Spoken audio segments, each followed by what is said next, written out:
very good morning to you. It is Wednesday morning. At least it is in the UK. Right now we are about to start our third day of week 2 of the Online Darts Live League with Motorsports. A fresh-faced pair this morning in Daryl Fitton and Barrie Bates will get us underway as the fixtures will mirror what we saw on Monday. Things were switched around yesterday, as were the league standings. We had a league leader after Monday in Jamie Caven, but now he's in 4th place and needing a perfect day to try and win this group to progress to Saturday night's finals. We currently have 2 players on 14 points at the top of the table in the shape of Richie Burnett and Robert Thornton. They are split by 9 legs in the leg difference, so Richie Burnett is currently in the dominant spot. So he knows that his destiny for this week is in his hands. As for these guys, these two occupy the bottom 2 spots in the table currently. Barrie at the basement and Daryl Fitton currently just 1 spot above him.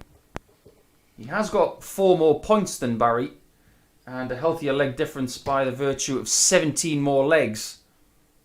But you'd fancy that 45. the job today for Daryl to get top spot is too much.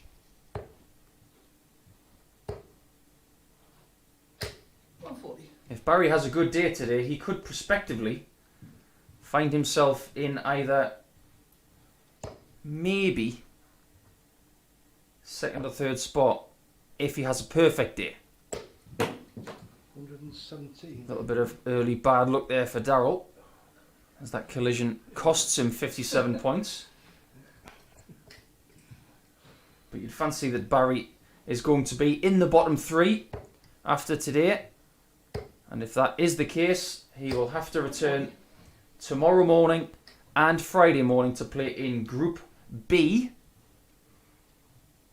to have a fresh league over 2 days to try and qualify for the finals on Saturday night. We can confirm now that Group B, which will be tomorrow morning, will be the bottom 3 from this group, and they will be joined by Diogo Portela of Brazil, by Adrian Gray 95. and Fallon Sherrick. As with any league like this, you have to get off to a hot start. Hasn't been 59. hot start standard wise, but then again, early in the morning, it's just about finding your way. And Barrie fails to get the 60 to lead double 10. So 75 with 1 dot should be treble 17. And that is exactly what he gets. He's in position to break the throw early, now that Daryl has failed to get the requisite amount of 19s to lead tops. 76. For the early break then, Barrie Bates not wearing a dart shirt today. He's wearing a warm-up polo, double 6. He misses 3 darts at double. Could be costly. You don't fancy Daryl missing this one.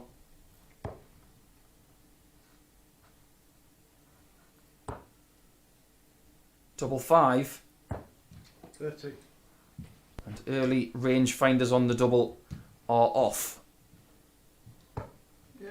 The double 6 is not off, and Barrie Bates does get an early break of throw on double 6. So welcome everyone to today's league. I am Paul the Asset Nicholson. It's great to have you along, and I will be your guide throughout all of today's play as we go into leg 2 in match 1. When you break throw early like that, it gives you the advantage. 95. Barrie hasn't really had much of an advantage this week. He struggled on Monday. He did improve yesterday, it has to be said. He still remains at the bottom of the table. But if he incrementally improves day on day, I wouldn't put it out of the question that he would make the finals on Saturday through tomorrow and Friday. And of course he would have the advantage over some of the other players coming in because he knows what it's like to play in this room and prepare here.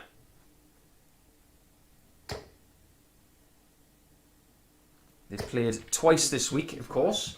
First game on Monday and last game yesterday. Both of them won by Daryl Fitton.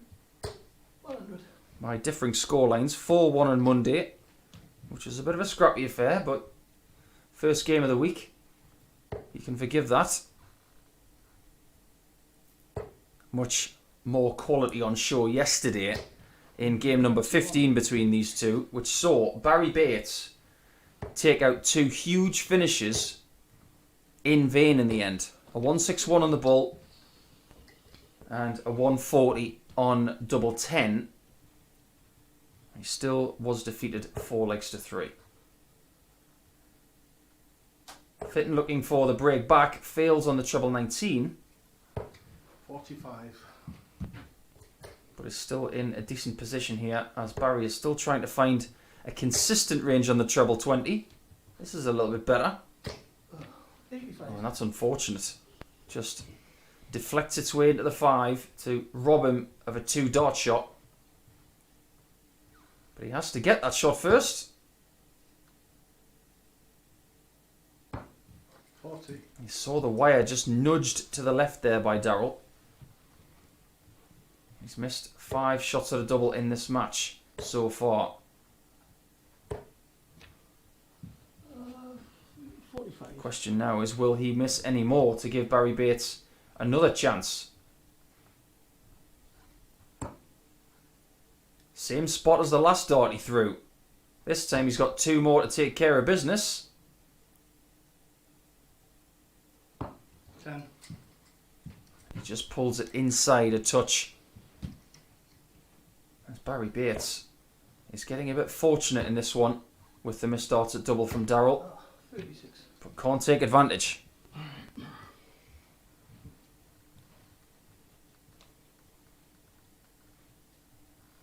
Double 5 for Daryl.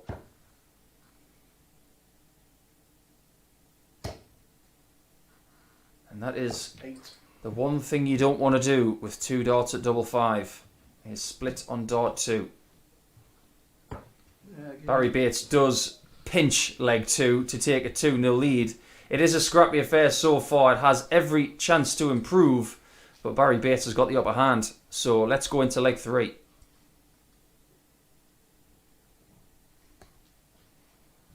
Barrie will be wondering how he has managed to snag that second leg, but after finding his way to the bottom of the table pretty much all week long, he'll say, I'll take every bit of luck I can get. He, like Joe Davis, was on the end of a 4-0 drubbing by Richie Burnett, not once but twice. And we'll get into that subject later when Richie Burnett plays. He will actually be playing Robert Thornton in their first game of the day, which is probably the most important game of the day 40. overall. That may change, but they're the two at the top of the table, whereas these two are at the bottom. After that, we'll have a mid-table clash between Joe Davis and Jamie Caven to see where they can position themselves after their first encounter. I've been looking at the stats from Q School as to how these guys performed earlier in the year at Milton Keynes. 60. Barrie averaging around 76 for Q School, which is never going to get the job done, unfortunately. Currently, around a 76 average is getting the job done against Daryl.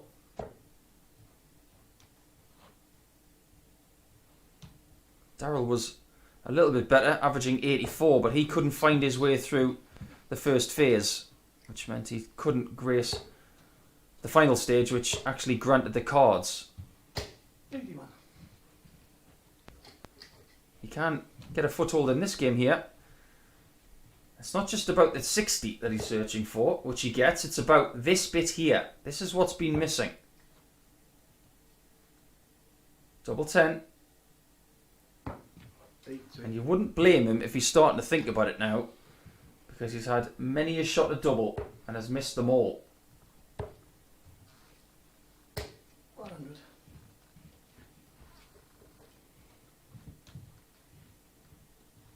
None from 12 so far on doubles. In one. But it is lucky number 13 for Daryl Fitton, who finally gets his first double and his first leg of the contest with his 13th dart at a double in the match. So it is 2-1 to Barrie Bates going into leg 4.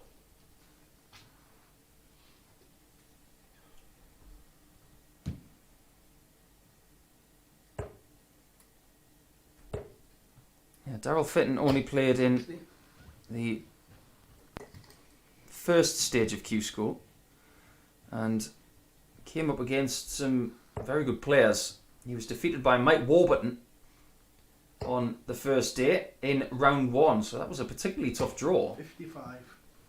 He lost to Kevin Painter on day 2 after a couple of victories, and then was defeated in the first game of day 3. So only a couple of victories there, which meant that he came away with very little in the way of wins, but knowing Daryl as I do, he'll take it on the chin and he'll move on. And ourselves at MODUS Sports are very, very pleased that, well, not pleased, but we're fortunate that he didn't get through Q School, otherwise he wouldn't be here. 60. We get to see him play in this, which is a joy. Correct switch on 306. Another treble 20 to leave the finish. 99. Well, it's very unfortunate not to get that second treble. Barry's got to be careful here. He's had his bit of good fortune. Now he needs to put his foot down and implant some sort of quality on this contest if he wants to get the victory. He's only got 4 points for the week as Barrie. And he's got all of his points against Jamie Caven. He wants to get the winning feeling against somebody else. 59. Advantage Fitton in leg 4.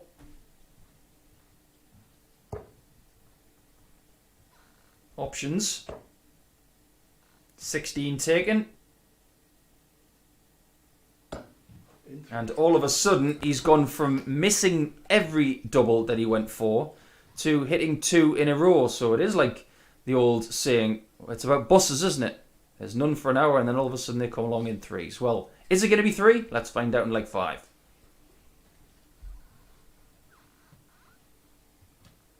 Wherever you're watching today, we do enjoy having your company. Please feel free to get in touch with me during the day on Twitter at theasset180. You can, of course, tweet MODUS Sports as well, MODUS Darts 180. You can also get in touch with Online Darts via their Twitter page and all of their other social channels. But if you're tuning in via the Online Darts YouTube page, thank you for your company, and of course the people tuning in via their favourite bookmaker site. If you are choosing to have a little flutter today, please do so in a fun and responsible manner. If the fun does stop, please do stop, and begambleaware.org if you do want more information on that.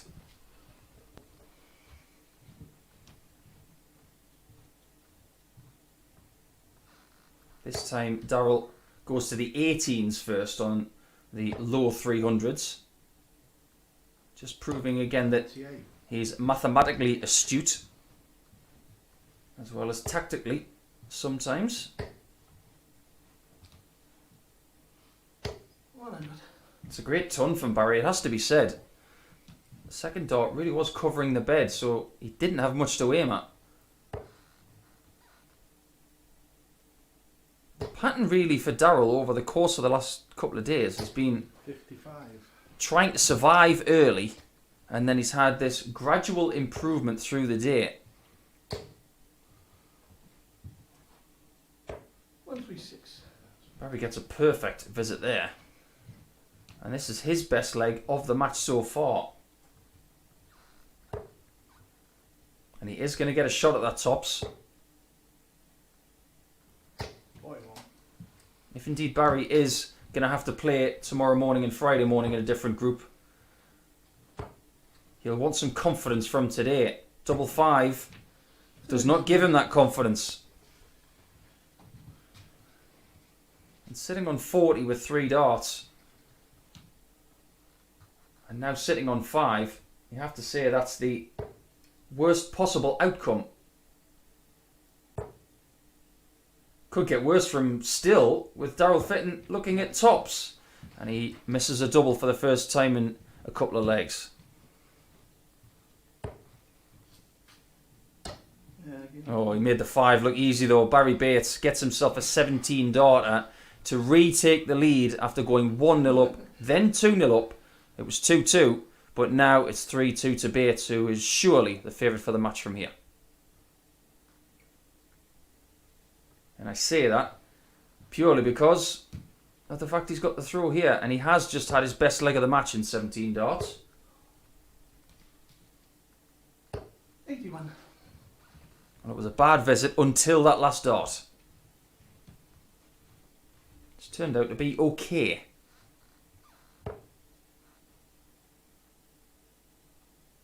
Put a professional dart player in front of me and you ask them, are they happy with a ton?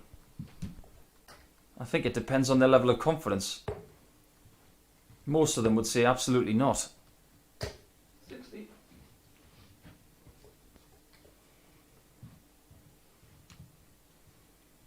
Well, my mind is twirling a little bit at the thought of the next match between Burnett and Thornton, which is 1-1 for the week so far. 99. And it's 14 points all in the table. Yesterday we saw Burnett at his best. 58. Barrie Bates will be hoping that Burnett is not at his best because he hasn't won a leg against Richie all week.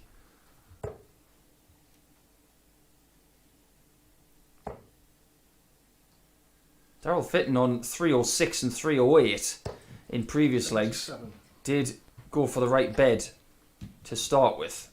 Does Barrie on 302? He does not, but he does get the 60. And he does have the right thinking about him after getting that first start right. I say right, well, the almost tactically astute way to do it is to go 18s first. 94. He is in charge of this one all of a sudden, most definitely now. 138. And with a 138 to leave 68, he should, in this leg, get a match start to win 4 legs to 2. And that would get him within 2 points of Daryl Fitton.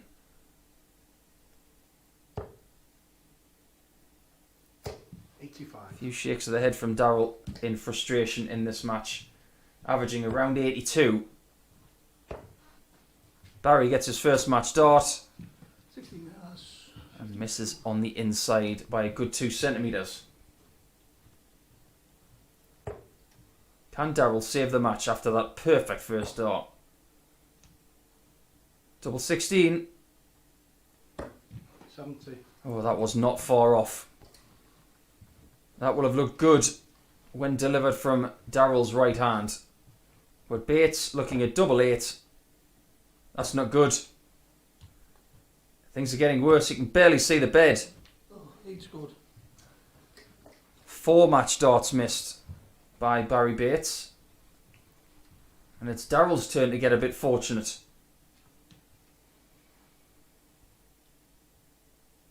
Double 16. In 1. In 1, as he said, and we're going all the way in this first game. Very much like we did yesterday. We didn't get much in the way of 4-3s yesterday. There were only 3 of them, but one of them was the first game of yesterday, which did include Barrie Bates. Will he win this one, or will Daryl scrape through?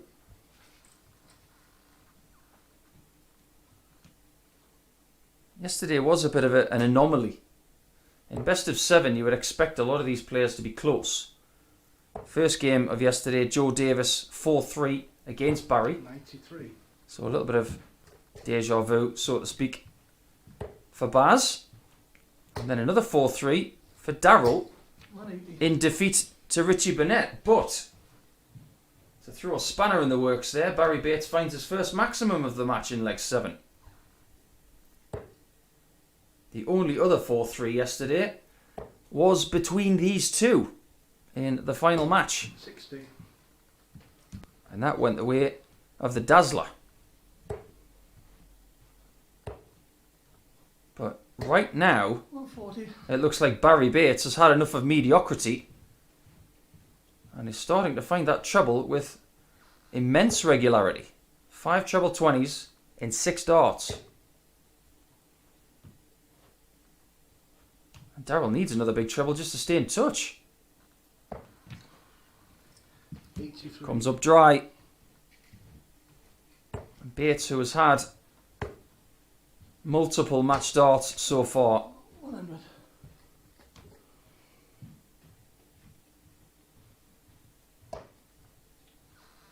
looking to finish this off.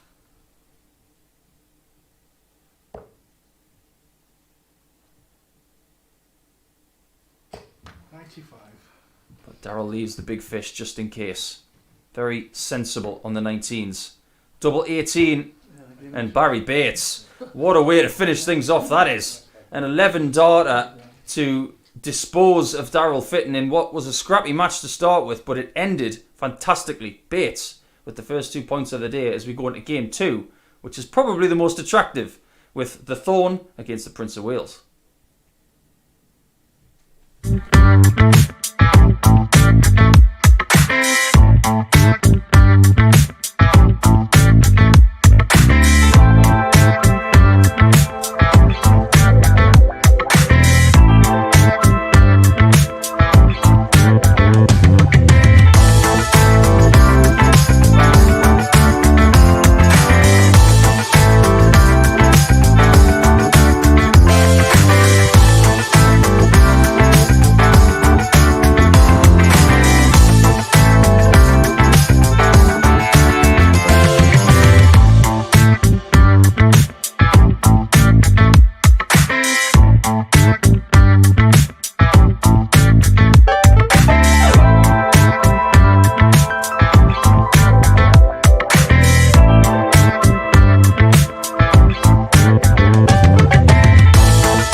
Welcome back, and we go straight into game number 2 of today, which will headline as we have the 2 league leaders so far from the last couple of days.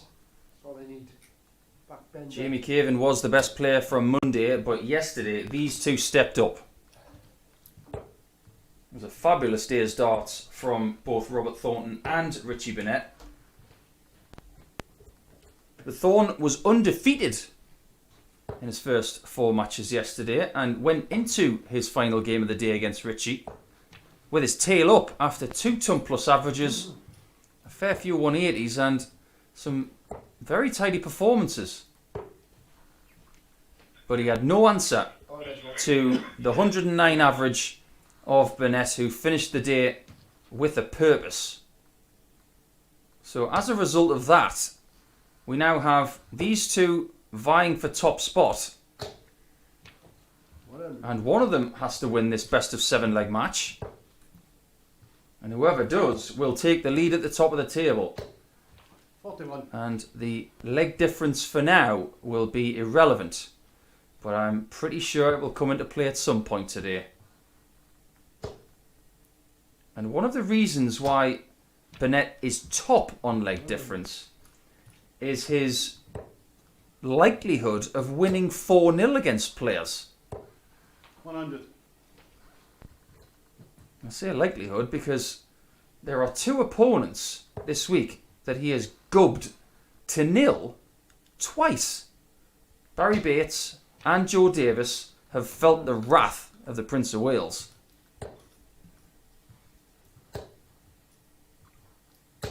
140. Add to that the fact that Robert Thornton has lost to Richie 4-0. That's a huge scalp over those players from their own leg difference. And that's why he's on plus 19 and Robert's only on plus 10. They, in fact, are the only 2 players in the positive column of the leg difference. The rest of them are negative. But Richie looking for the upper hand to continue what he was doing yesterday. Double 16. Very narrow in the margin of loss there on that shot. But he has another visit to take care of things. Good quality first leg from the 2 best players of the week. And the man from the Valleys hits the red to finalise leg 1 in 17 darts. Not up to the same standard as we saw yesterday, but you can't average 109 every day. Sometimes you've got to fight a little bit harder. And Richie Burnett gets the first leg. Just having a chat with Robert maybe 90 minutes ago. And he was saying, the thorn is back. My reply to that was, you haven't been anywhere, Robert. Maybe that's the mentality he needs going forward. There's nothing changed in Robert's life as far as his ability is concerned. He's still got it. Sometimes the grey matter between the ears just gets a little cloudy. 180. And that's great stuff.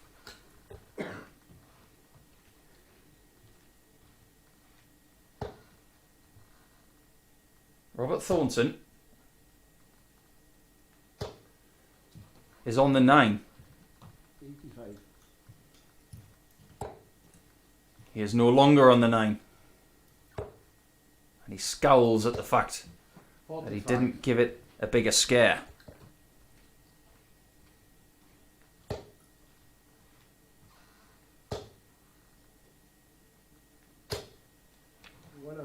He has 6 darts from 96 to equal things up at 1 leg all.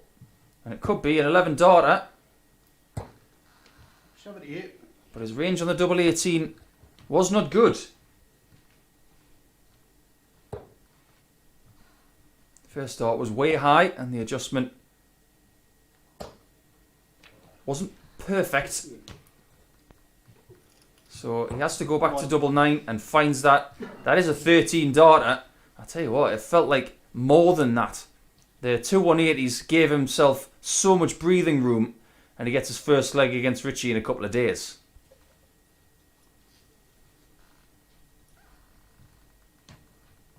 Nine darters is a good topic to talk about because it's interesting to see how many they've hit in their careers. I'm sure there are more from Richie than just the one that he hit in a Players' Championship or a UK Open qualifier back in March of 2012. 100. Hit that against Michael Barnard. But Robert is most noted for the one he hit in the World Grand Prix, of course. He was the 3rd player to hit the double start 9 darter. The 2nd was in the same match as him. 97. That infamous match on the 8th of October 2014 where 2 double start 9 darters happened in the same game. It's quite extraordinary. But he has got a couple more.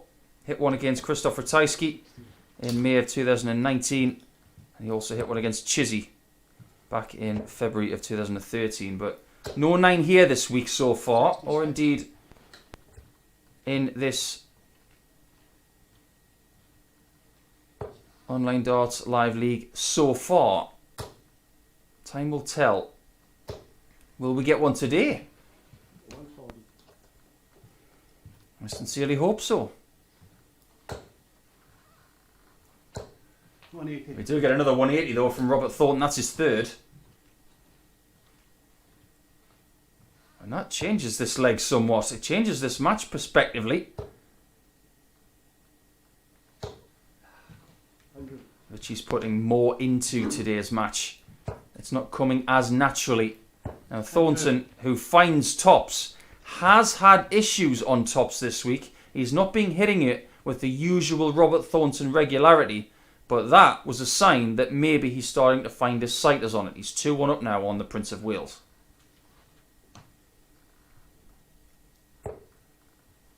He's incredibly stubborn, is this man from 140. southwest Scotland. If he had a falling out with double top for about a year, he still wouldn't switch to another part of the board if he had the options. 140. He has built a career on hitting double top with regularity and pounding that treble 20, 81. which he has done on the whole in this match so far. The average for Thornton is over 104. Richie has come down to around 90. But you can just tell the way these guys are playing this week. They're just a level above the rest. And I will be surprised 100. if one of these guys does not win Group A. Whoever does win Group A will have Thursday and Friday off. And that is Richie's first 180 of the match, making 4 for this game. Oh, 60. Topsy-turvy quality stuff here between these two. They are not disappointing us, as Richie goes for double 16 and finishes the leg in 11 darts. Well, Robert Thornton's hit Richie Burnett with a couple of legs, and then Richie comes back with the best leg of the day. Richie Burnett and Thornton are serving up a treat, so don't go anywhere as we reach the halfway point in this one.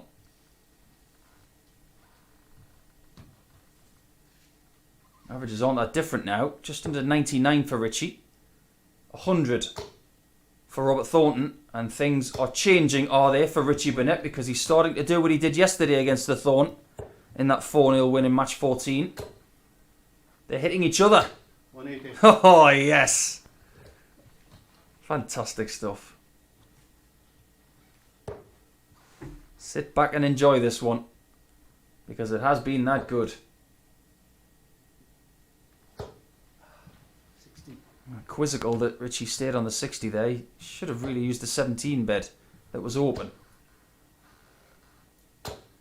100. You can tell that Robert's in the mood to hit a 9, because he's had 6 perfect darts in a previous leg. Now he's had 4, and he's gritting his teeth when he misses. He looks alert, he looks sharp, he looks ready. And Robert might be right about what he said this morning. Maybe the Thorn is back. And look at Richie in the background. Somebody said to me yesterday on social media that 50. tuning into Richie's matches for his reactions to situations was good television on its own. Well, I have to agree.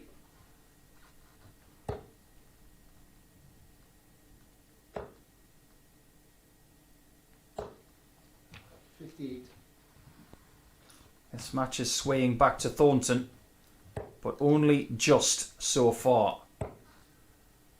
Misses the 54 for Bull. That would have been the biggest finish of the week. 80. Currently the biggest is Barrie Bates with a 161. But Burnett is looking to mimic Jamie Caven, who's had a 157.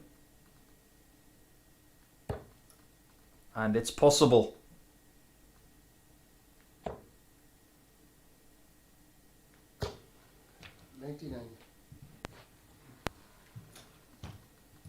Well, the treble 20 would have left double 9 there.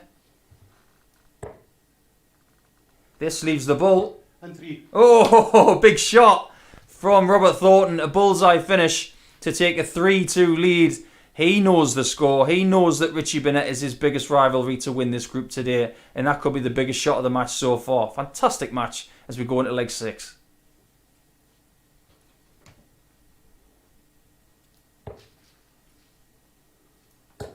The Thornton average of 100 has stayed there. Burnett has come down a couple of pegs to 96.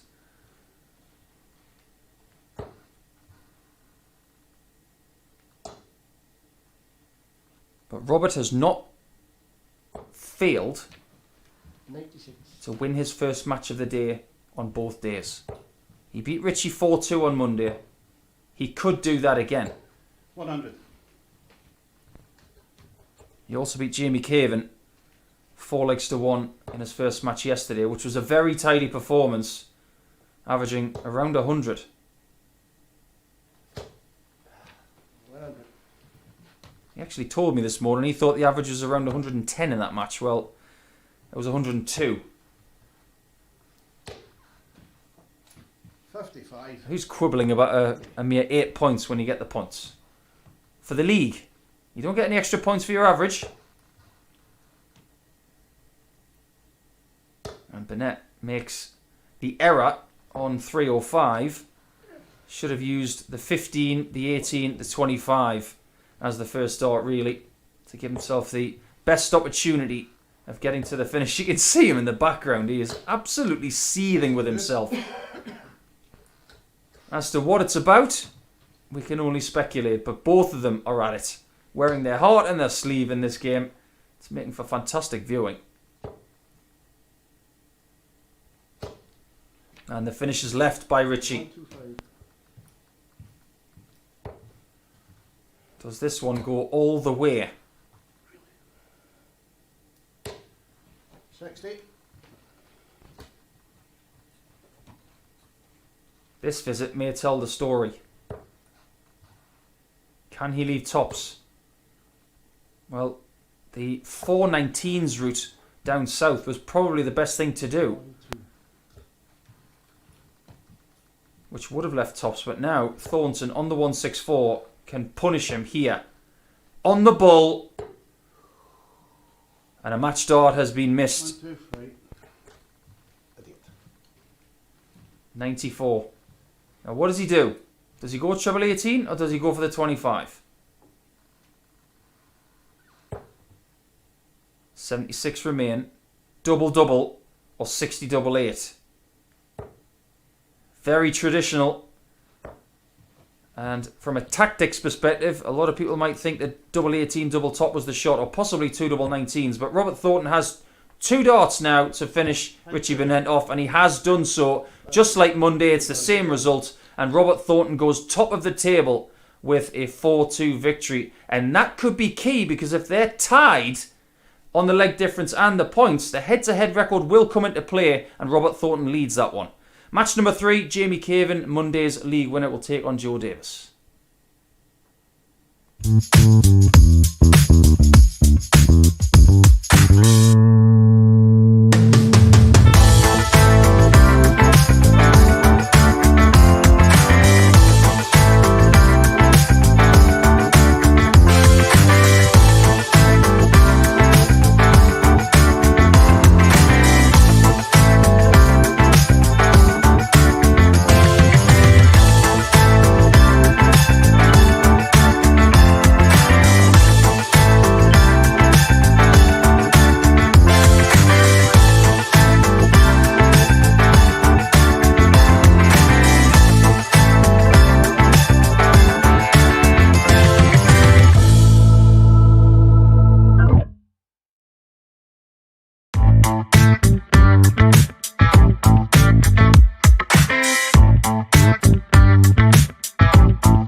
game number 3 of today's Online Darts Live League with MODUS Sports. And Jamie Caven has switched from the Germanic shirt yesterday back to a nice hint of orange. In black we have Joe Davis from Brighton in East Sussex in England, and Jamie from Leicestershire originally, but now living in Derbyshire, a neighbouring county. And they are jostling at the middle portion of the table. Currently, it is Joe Davis on 10 points and a leg difference of -2 that occupies third spot. And with the way that 38.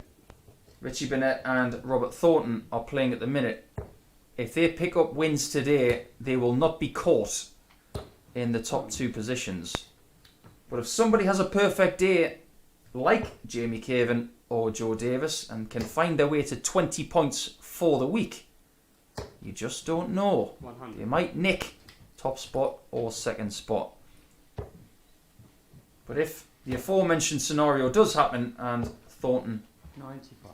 or Richie Burnett occupy the top spot and progress to Saturday night's final, spots 2 and 3 will play 119. tomorrow night and Friday night in a separate league.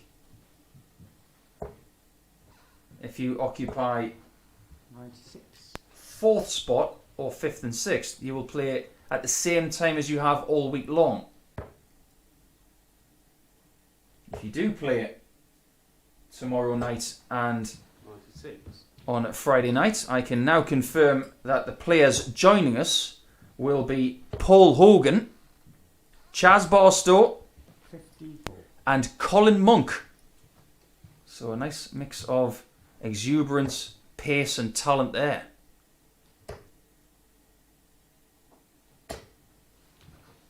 96. 156 for Kievan. And he has had a few big outs this week. 44. 157 is his personal best for the week. Joe Davis is looking for an early 17 darter. 36. Doesn't get the leg in 6 visits, so Jamie Caven has still got a chance, especially if he hits the treble 19. Unable to get there, 52. and Joe is at double 8. That is quite awkward. Yeah. But what do I know? Sometimes I do get it wrong. I thought the flight was in the way, but clearly it wasn't, and Joe Davis, who does need to be more accurate on his doubles this week, he takes the first leg, and we'll see how he progresses from here. I think this week has been a bit of a learning curve for Jamie Caven. I'm not talking about experience, I'm talking about where he's at right now with his game. It was a good day on Monday, 8 points, so 4 wins from 5. But roles were reversed yesterday where he only got 1 win. So he's 50-50 for the week, 5 wins and 5 losses. If he can somehow get 4 wins from 5 again like he did on Monday, that would be an 18-point week. 45. And he won't be far away from the top spot. And I think Jamie is sneakily pleased with the way he's played so far. He just wants to get more games under his belt. And I, for one, I am just pleased to be watching him play. Because he is one of my favourite players to watch. 58. 164 for a possible 12 darter. That's a very safe first start. 44. 44. And he'll want to forget about that visit pretty quickly. And progress with the next one. That was not his best. Best thing to do when that happens is to take a few seconds, sip of water and reset.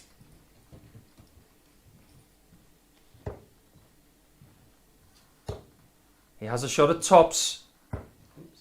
85. Oh, and sneaks it into the 5. Just that little tendency to pull the dart to the left has snuck into that shot at double. And now he has a bit of reparation work to do 58. on a tricky looking 35. He's got both the 3 and the 19 are a friend. He gets the smaller of the two and finishes the leg in 6 visits. So that's a nice response from Jamie Caven. It's 1 leg all in this one, and we are none the wiser as to who the favourite is, but now it's best of 5 after the first 2 legs have been completed. Had a few nice tweets already this morning. Please feel free to get involved on social media. Matthew Clements has tweeted me saying he's enjoying the live league with myself on commentary before he's going to work later. Just the perfect way to start the day. So thank you for tuning in, Matthew. Hope you're enjoying the matches that we've had so far. Lee Hunter has got in touch as well. He said, "Good morning, Paul. You called Richie Burnett the Prince of Wales, but I read he gave his nickname to Louis Williams." That's true, because Louis Williams asked Richie Burnett's permission to use the same nickname. That's what I've been told anyway. Yeah, Louis Williams isn't too bad, is he? Last week he put in 110 average against Peter Hudson in the first round of a Players' Championship, and it could have been better. Gary Adams has got in touch as well, said he's having a coffee watching the darts, and he loves my mascot. Well, you've got to have a mascot, haven't you? 137. He'll make a little appearance at some time today, I'm sure. That's Dino the Darting Dinosaur, if you don't know his name. 99. Joe Davis has had an improved leg here on a finish after 12. Treble 18 surely. I mentioned earlier about Joe and his doubles. He has done very well to put himself in 3rd spot after 2 days. I think it's a fine effort. He's a very talented 24-year-old. 24. But he would have more points if his doubles were a tiny bit sharper.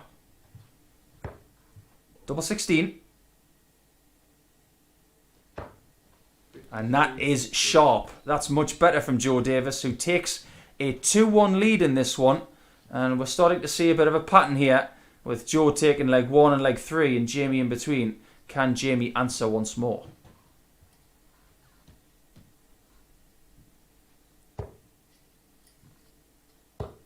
Had a message from Dan Thorne as well, saying he's just got home from work and tuned into an amazing match. Great standard, and he loves our enthusiasm for this. Well, why not? We love our darts at MODUS Sports. And that was a fantastic match between Thornton and Richie Burnett. I'm sure there'll be more quality like that before the day is out. 15 matches, of course, today, and this is match number 3. So we'll be 20% through the action in a flash after this is completed. 45. Newcastle United fan David has just got in touch as well, 60. saying he really liked the match between Burnett and Thornton, as did I. Nice respite from hearing of the doom and gloom of Newcastle United, eh, David? 58.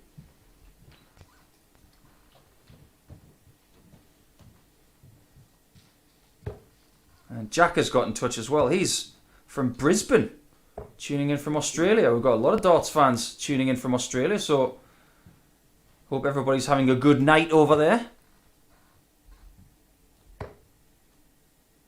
So far, 60. this game is like a Newton's cradle, going backwards and forwards, or indeed, if you're looking at it from a different angle, side to side. For a moment, Jamie thought he'd scored 120. And usually, in spots like that, they would ask the referee, is that in? What do I have remaining? What have I scored?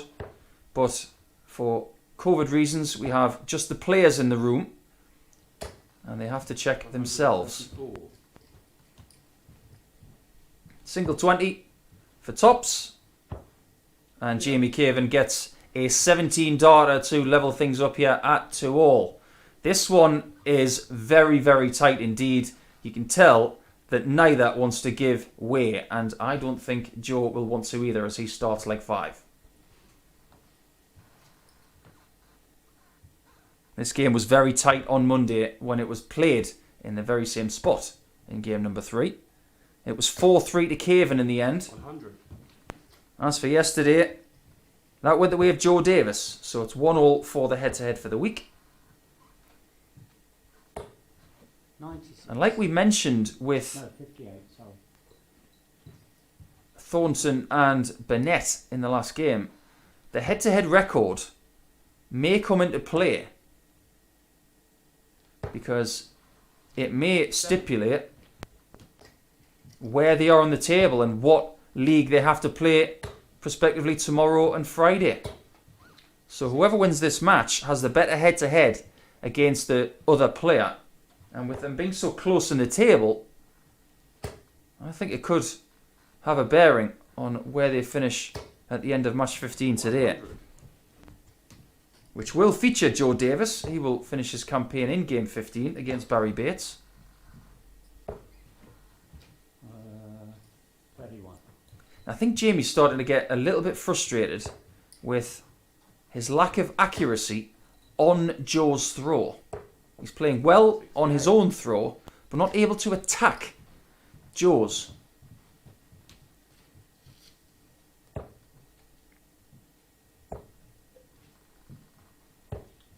I do believe as well that Joe Davis is the only player in this field that doesn't have a nickname.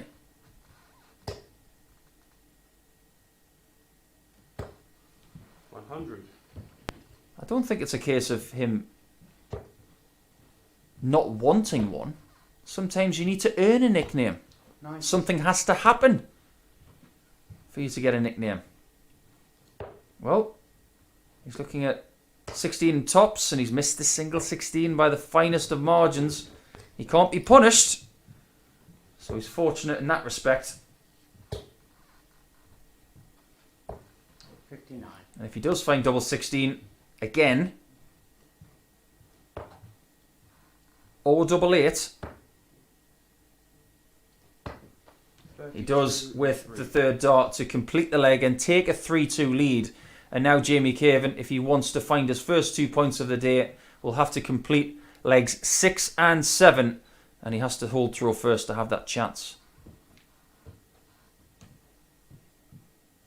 A little bit of calisthenics in the background there from Joe. Well, like I say, you have to earn a nickname sometimes. Jamie's is an affectionate nickname.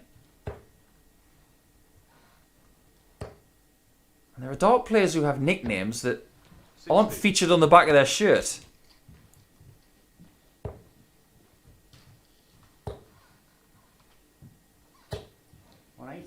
Oh, that's better from Jamie. Much, much needed. His first of the contest. The second of the match. 57.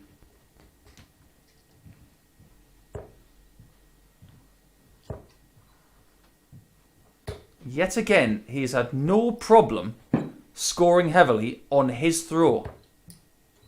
Is he timing this to perfection?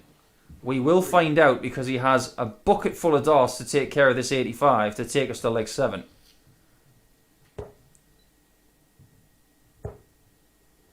Just lining up double 16. 50. Gets the single 20 to do so. To possibly get a 13 darter, which would be the best leg of the match. 93. To take us all the way, he has found that 13 darter, and that's a nice confidence booster. But the question remains, after we've had 6 holes of throw, can Jamie Caven perform on the Joe Davis throw in leg 7? So let's find out.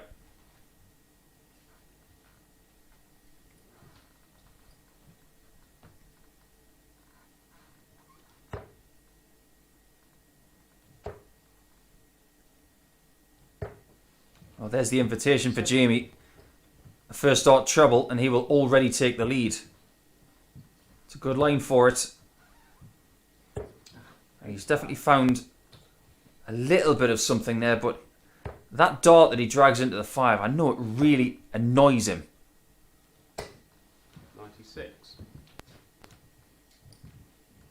If you think it's easy for a dart player who can't see from their right eye, 140. who is potentially right eye dominant, next time you're practicing on your dartboard at home, shut your right eye, if you're right-handed of course, 58. and if you're right eye dominant, shut your right eye and try and play it. It's incredibly difficult. It makes what Jamie does on the dartboard more heroic. 98. But to answer the question that I posed in between legs 6 and 7, he has performed on the Joe Davis throw here. 98. And he has the darts all of a sudden.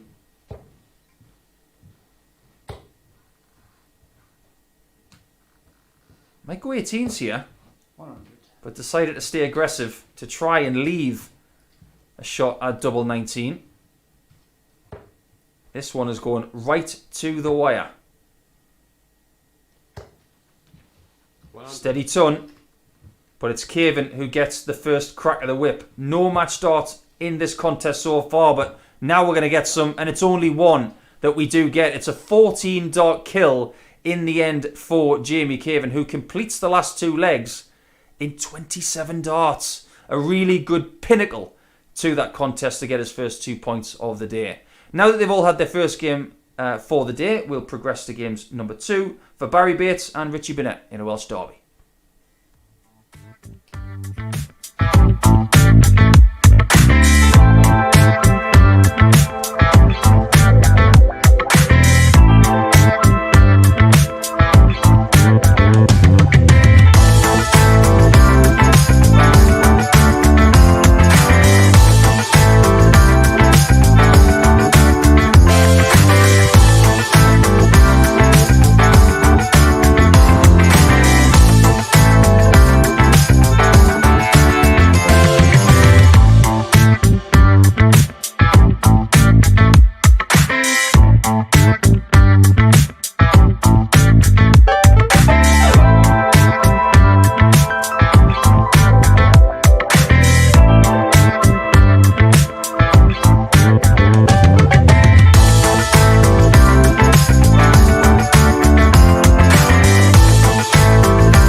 Back to game number 4 of today's play, and it's an all Welsh affair in the year of Welsh darts so far.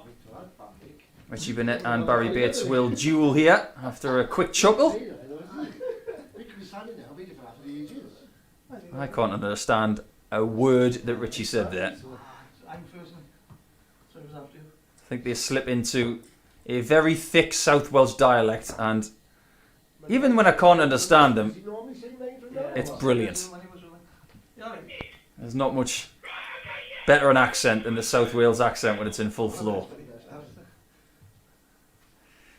Well, the one thing that Richie will be looking to do here is what he's already done this week.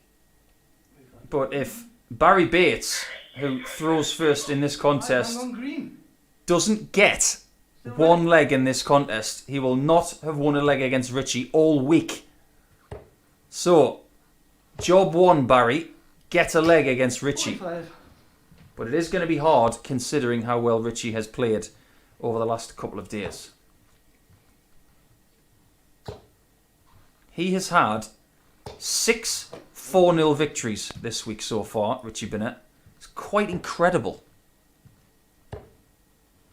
I've had a couple more tweets in that short break. Another one from Matthew Clements asking for a shout out for Keegan Brown's darts raffle, which takes place in a few days' time. I think that's a very good shout because he's raising money for a very good cause and he's got some incredible prizes. So if you want to have a look at Keegan's darts raffle, use that exact hashtag, Keegan's darts raffle, or have a look at Keegan Brown's Twitter page for more information. Kieran Moby's got in touch. He's enjoying the coverage, asking why I'm not involved as a player. Well, I'm currently awaiting surgery on my right shoulder. So I'm having a forced break from the game right now, which is not needed, but I have to take it as per doctor's orders. Maybe tweet of the day so far does relate to Richie Burnett, because I've had a message from John O'Shea, the former world master, saying, "Sure, what else would you be doing on a gloomy Irish morning only watching Richie Burnett throw shapes and the boys in the MODUS Live League?" Well, John, it's great to have your company, and I can't wait to see you soon. Same goes for everyone. You're an absolute champion. Richie Burnett is looking to be the champion, and he's gone the unconventional 14s route for 70. Treble would have left double 14. And he misses tops to take the first leg against the throw in 5 visits.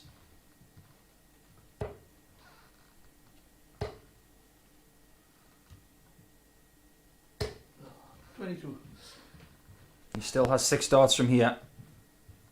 But he knows what it's like to win a leg against Barrie Bates this week. He's 8-0 up.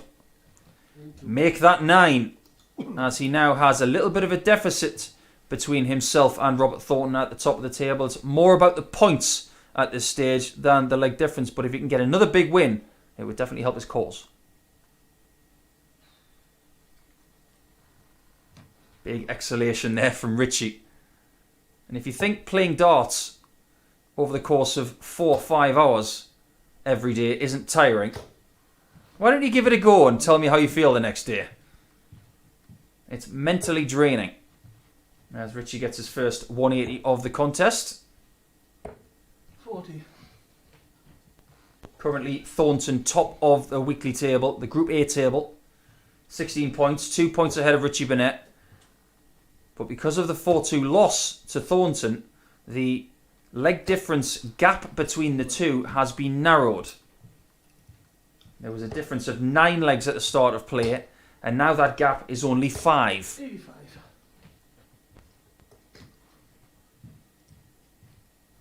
Any win in this match and Burnett will go back to the top of the table.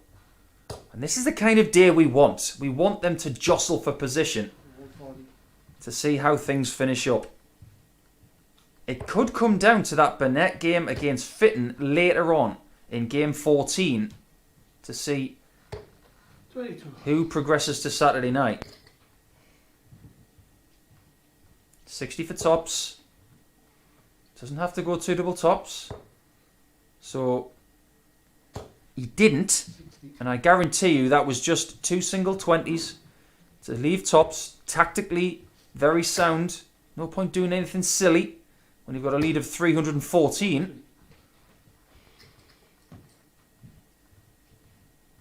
Tops for a 13 darter, and that's what he gets. He's gradually getting better, and he feels very comfortable playing Barrie this week because he's 10-0 up.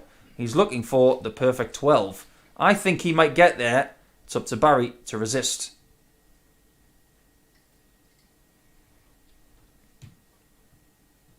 The reason I say that it's possible is because Barry's starting to struggle with his treble 20 shooting now. Well, maybe I should keep saying that, Barrie, because as soon as I did, you found 2 of them. Which is averaging 99, which is much healthier than Barrie. But maybe the tide has turned. 35. I have to say that was a bit unlucky, but he shouldn't really be going for that 60 when the bed is blocked. Should utilise another part of the board. He is quite stubborn in that respect, and that's not a criticism. It's just his way of playing the game. If everybody played this game exactly the same way, it would be boring. So I applaud Richie for doing things his way. 140. There is such a thing in this business as commentator's curse. And since I said that Barrie was struggling on the treble 20, he has barely missed it. So maybe there's a thing in this business called commentator's magic. Well, this is magic. Almost was a piece of magic. He's got 75 left. And of course, that is exactly what he required. 14. is he going to win his first leg against Richie this week?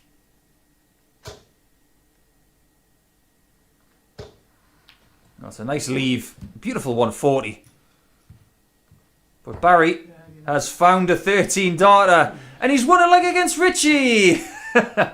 It only took him the 11th leg of the week against the Prince of Wales, but he's finally got one and he's got a foothold in this match.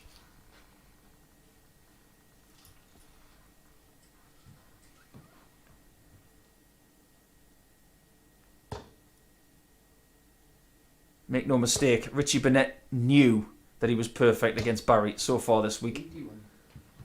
And he wanted to remain that way.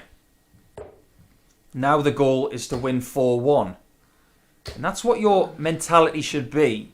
When you have a good record against a player, when you've got a good start in a game, you don't think about, well, I just want to win. You want to win big.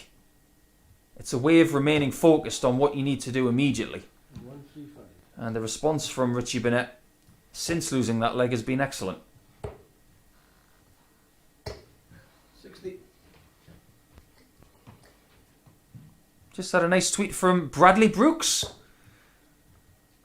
He's tuning in to the live league today whilst on the practice board. Good to have your company, Brad. Looking forward to seeing you at the next Super Series. Fabulously talented young player from Blackburn, up in the northwest of England.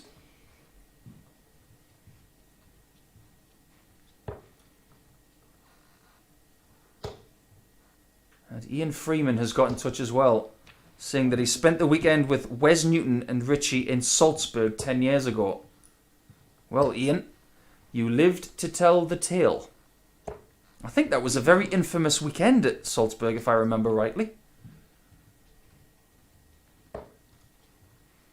16 for double to get the 2-leg gap back. He's not going to be punished from Barrie's position.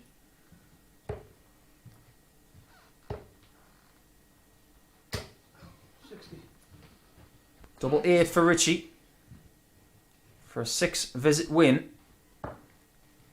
Beautifully thrown. And he's 3-1 in front. And he definitely has 4-1 in his sights, which will get back some of the leg difference damage he suffered against Thornton in his last match, going into leg number 5 in this one.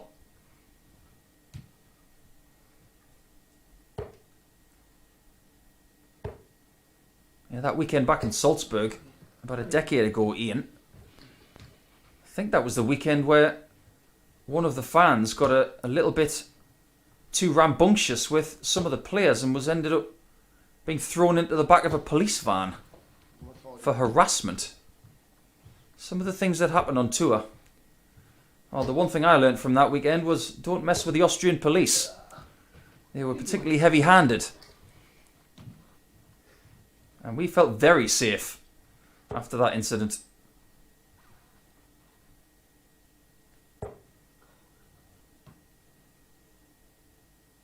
As the day goes on, we start to see a little bit more, in John O'Shea's words, a bit more shapeage, a bit more shape throwing from Richie Burnett, a little bit of erratic nature on the follow through. And he is trying to temper that as much as he possibly can. It's such a beautiful throw. But the shoulder does come into play quite a lot. I personally think if he had world-class sports psychology and he could eliminate that snatchy dart, I think Richie Burnett would still be at the top of the game. I think he'd be in the top 20 in the world. He has got that much talent.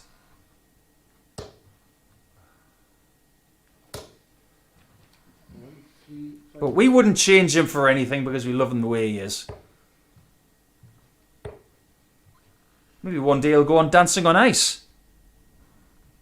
Or possibly Celebrity Dancing with the Stars or something like that. Because he can throw a few shapes. Well, the only shape he's looking to throw here is a dart shape at the circular board. And double 16 does get the job done in 14 darts.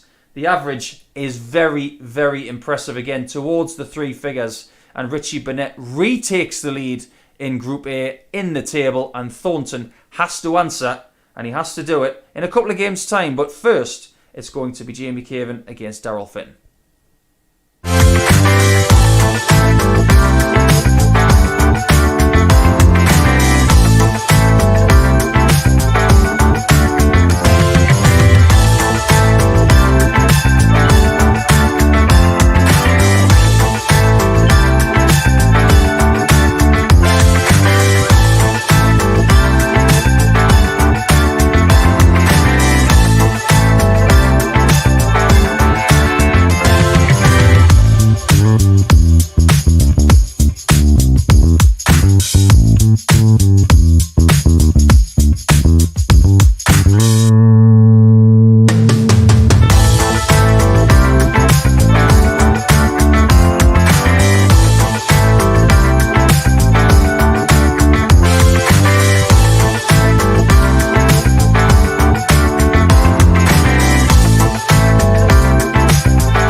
Welcome back to the Online Darts Live League here with Motorsports. It's time to see the third match of the week between these two. And it is currently 1 game all in the head-to-head record. 2 very different games that they've had as well. So it'll be fascinating to see who can come through this one. So far today, Daryl has lost his first game against Barrie Bates. What turned out to be a very good match. And Jamie picked up a very hard-fought 4-3 win over Joe Davis. As for their battle on Monday, Jamie Caven won that one 4-2 on a day where Jamie was the best player. But yesterday, Daryl won 4-0 28. in what I think was his best performance of the week. It's the only time this week where Daryl have actually won 4-0. And I think, without going into too much detail, that pretty much tells the story. 66. There's been lots of signs of frustration from Daryl today. And with his position in the table becoming more clear by the game, it looks like he might be coming back tomorrow morning and Friday morning for Group B to play against Diogo Portela, 59. Adrian Gray, Fallon Sherrick, and of course the bottom 3 players from this group. So the format will remain the same. Best of 7 legs. 6 players, all playing 5 games for Thursday and Friday. There will be 5 players in Group C. 174. 174 to leave 174 from Daryl Fitton. 98. Jamie has not lost his throw all day long so far. 3 for 3 when it comes to throwing first. He's looking to continue that trend, but he has been put under pressure in the best way possible by the Dazzler. 2 dots. And he still hasn't lost his throw. You have to pay tribute to Daryl there with a 174 and a 134 to leave the double, but ultimately the start in that one was the key thing for Jamie to take a 1-0 lead.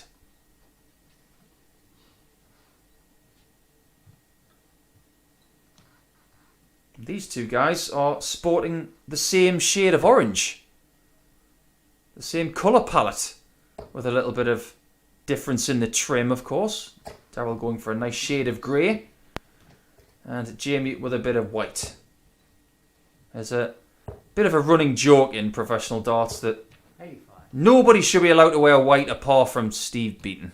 Well, Jamie has thrown the rule book away and does look very good in a shade of white, which is very similar to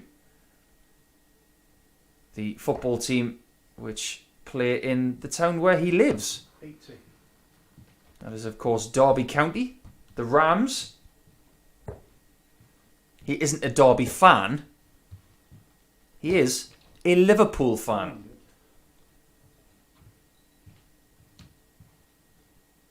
He has got a fair few bits of Liverpool memorabilia at home.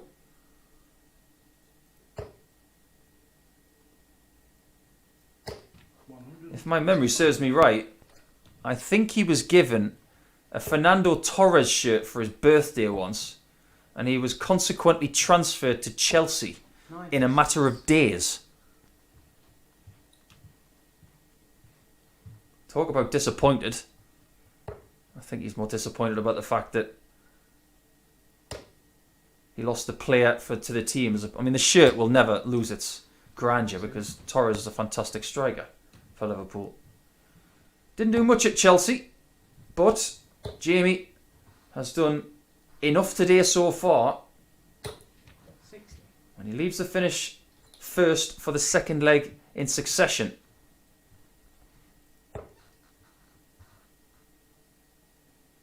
He's going to be under a fair amount of pressure to hit it. But that 4 really does help Jamie. Now, that lie is not great, because the darts lie to the right hand side and it covers a lot of the bed. He's looking to mirror what he did in leg 1. against the darts, though, if Fitton doesn't find this 57. He can't. And Caven is looking to repeat the act to double his lead to 2-0. 20 for tops. And there you go. Once done, twice done. Jamie Caven looking very polished today on the odd numbered days. Day 1, very good. Day 3, so far, very, very good indeed, going into leg 3 with a 2-0 lead.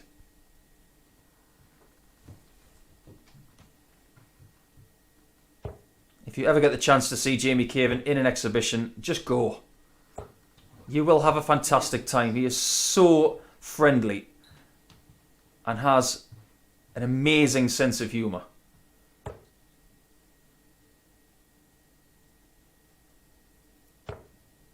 Same can be said for Daryl Fitton. He's so big-hearted. And it was Daryl Fitton and Tony O'Shea that taught me an exhibition trick of trying to hit shots with paper over the board. 1, 2, 1. They were the first people to show it to me. And it is something that I've utilised at my exhibitions a lot. So thank you, Daryl. Thank you, Tony.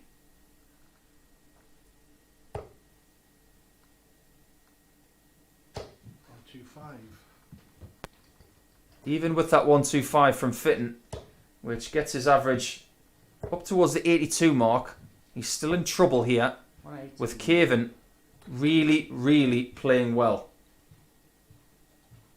The average doesn't reflect how accurate he has been. He may not have had any 180s and only the 140, but he's been consistent in picking up a treble, a visit, most of the time. He's double dipping here. 140. It's just been that 1 or 2 dart ahead of Fitton throughout this entire match.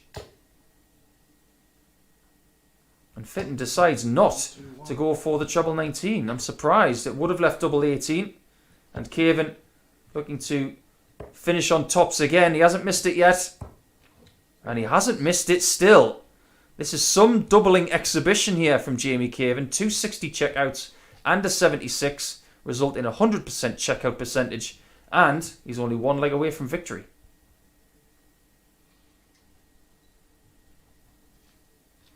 Average of 92 now for Jamie after 3 legs. In old speak, that's a 30.67 average for an old style county game. If you know what I'm talking about there, then you might be around the same age or a little bit older than me. Back when they used to play British county games best of 5 legs, it's best of 7, or used to be best of 7. 45.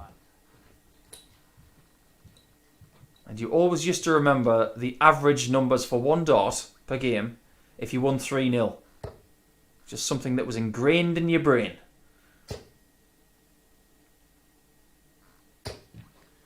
That's better from Fitton. First 180 of the contest. And he has to be perfect from here on out. Otherwise, his fate will be sealed. And he will be, in every likelihood, in the bottom 3 of the table. And be playing tomorrow morning and on Friday morning. I have to say, I am very much looking forward to tomorrow night's session.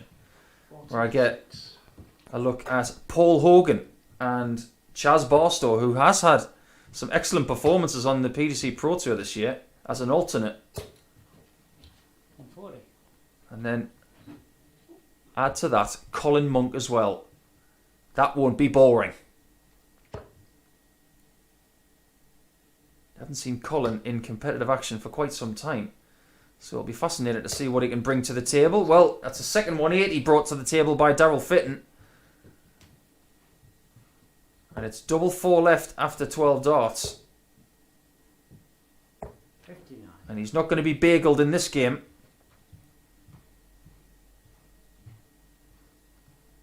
Potential 13 darter. He'll take the 14 on double 2. And that is exactly what he gets. The first of 4 legs that he needs to put together to somehow get a win from 3-0 down. Can he continue that? Let's find out.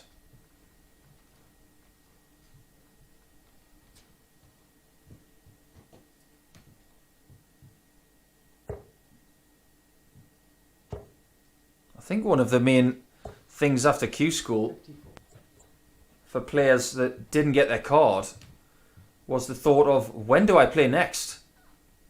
A lot of players have been playing online against each other. There have been a lot of tournaments doing that. I think that has been very good for people's form and their 1, 2, practice regimes to play against people, admittedly not in the same room. But I know for a fact that all of the players that have taken part in the Live League so far are very, very fortunate and are very grateful for the chance they've been given to perform here. There's no substitute for playing against a person in the same room. 139. It's a completely different feeling to playing online via the internet stream. 100.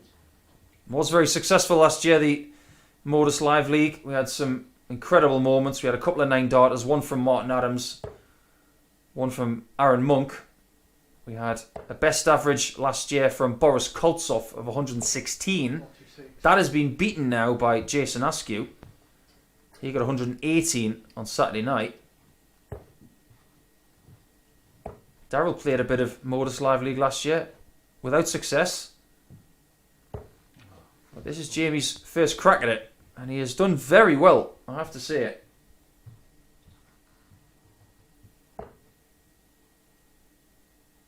Good switch from Fitton, who with 95 will get to the 2-darter, 95. and that's exactly what he finds. Caven's average has tumbled a little bit, but a maximum here would be handy. Would have left double 16. 100.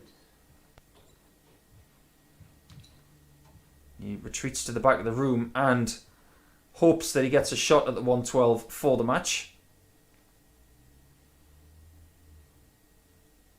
Treble 16. 52. Would have left double 16. Interesting use of the board, but now Jamie's probably going to go treble 18. It's the open bed.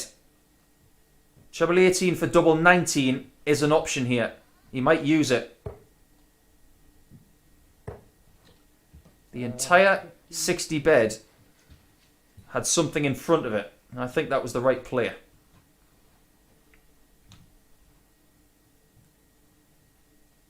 For his second consecutive leg, double 16 to reduce the gap to 1.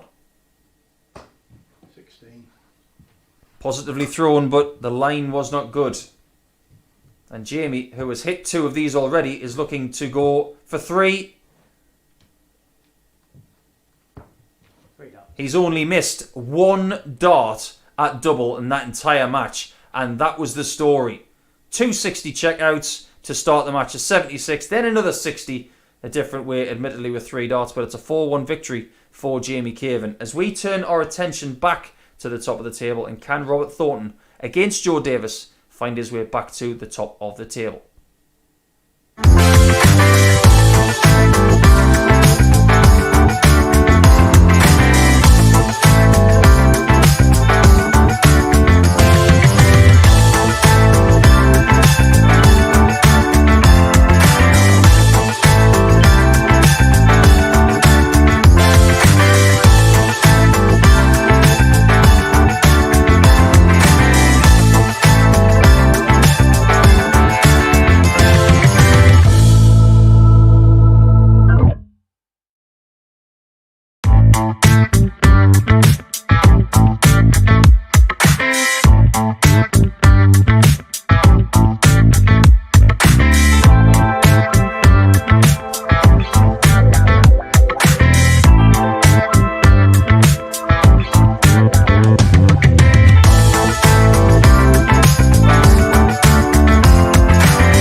we go into game number 6 for today's schedule, the second third of play will commence. And things are getting very interesting here because Jamie Caven, with 2 wins from 2 to start his day, has dragged himself into the race for the top spot.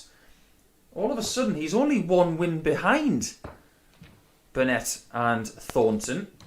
So Thornton's got to palm Jamie Caven off by getting a win here and restoring that 4-point deficit.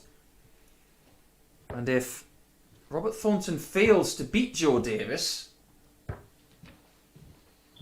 Joe will get himself on 12 points, within 4 of Robert and Richie Burnett at the top.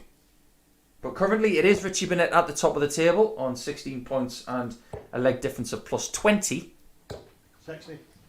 Robert is second, same points, 16 and plus 12. Jamie Caven in third now on 14 points and an all square 96. leg position. So already this game takes on a bit of extra importance for that race. But we'll then start to look at games like Burnett versus Caven, Thornton versus Caven. They will play a big part in who goes through to Saturday's final after today's play.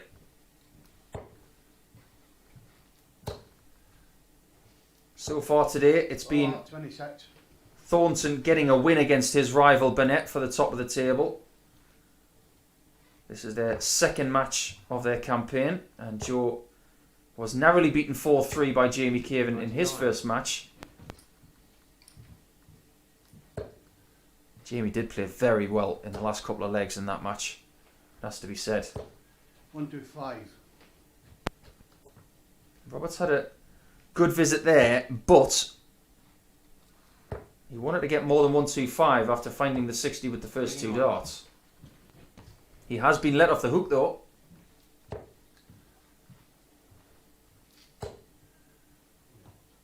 The intensity on his face 100. is so evident. I've known this guy for 13 years. I can read him like a book. And he is genuinely one of my favourite people in the world. 60. So if I come across a little bit as I'm one of his fans, well, that'll be the reason why. Oh, 77. He'd be disappointed not to get the tops or the tens. He has been better on tops today than he was a little bit earlier in the week. But Joe Davis is looking to nick it away on the bull. Oh, so close. Great try from Joe. And 1. But he does not find the first leg. It is Robert Thornton who takes the lead at 1-0. And there is some intensity in his face and his voice and his darts as he starts this one the better.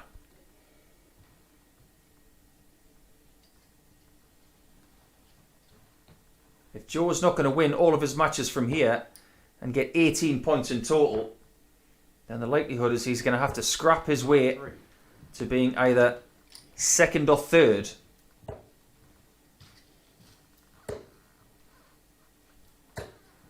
To maybe play in Group C instead of Group B. And you may ask me, after Robert Thornton gets his first maximum of this contest, why would anybody want to play tomorrow night as opposed to in the morning? Well, I suppose it's personal preference really, but you have to play one less match in the night session than you do during the day. Whether that's an advantage or a disadvantage, 133. I will leave that to you.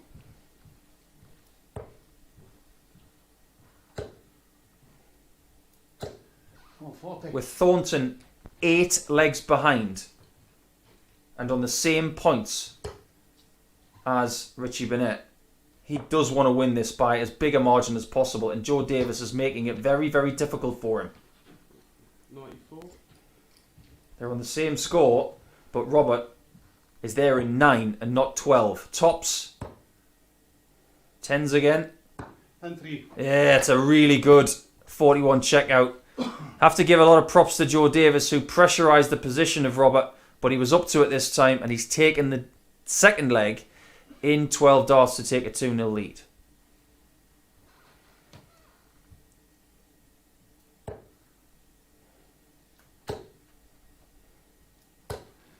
140. He's been hit very, very hard, is Robert Thornton. Sorry, is Joe Davis by Robert Thornton in this match. 95. He's in one of those moods where that first dart is being planted in the 60 with ease. 140. He's starting to find regular 140s, and Davis is in trouble. 100.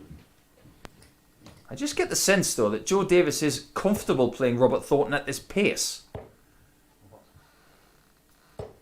Oh, 22.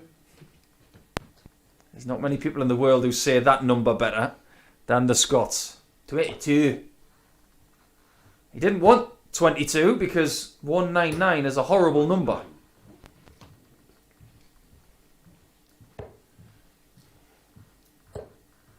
All is better now. Has to switch. 99. 99's not too bad. To leave the two darter, which he has hit probably 1,000 times in his life. Another one from Joe. 100. Would have left double 18. And he is pressured again, is Thornton, who goes for two tops. And only picks up 320s to leave tops. So this time Joe Davis does get the chance. He gets the shot at tops. And that is really, really good from Joe Davis, because if he misses that, you do fear the worst, that Robert would not stop. And Joe Davis has said, I'm having none of that. I'm still in this match at 2-1 down.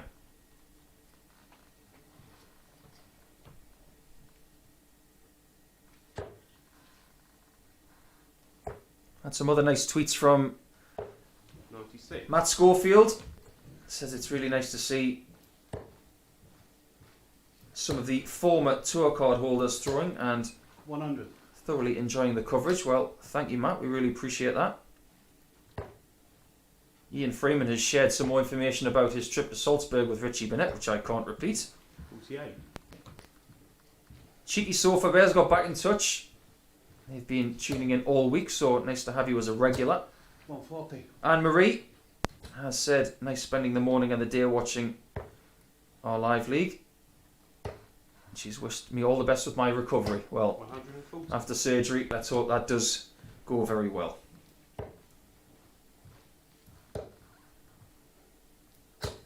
$100. I'd like to say that it's advantage Thornton here, but I just get the feeling that Joe is knocking on the door of his position. 50. Yeah, sensible switch to the 25. I like that, because it does guarantee the finish. The 161, however, was almost taken to equalise the biggest finish of the week from Barrie Bates.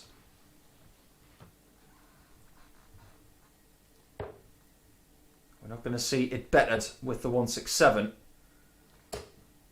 And he only just misses out on a treble on all three darts. Thornton goes, oh no, Robert, that's the risk with 17 double four. That's the risk. If you under or over pitch, you can bust the score. Can Joe Davis take full advantage of it by hitting double 16? And he can as well. 2-2. The mistake was made by Thornton, and he's invited Joe Davis in, and with sheer tenacity, he has got himself back to 2-2 after 4. That is a word that we associate with Robert Thornton, tenacity. So maybe it's rubbing off on the man from East Sussex. 100. Another nice tweet from Bob Crawshaw, one of our friends on the exhibition circuit who has worked with us over the years, saying he's really enjoying viewing while in isolation.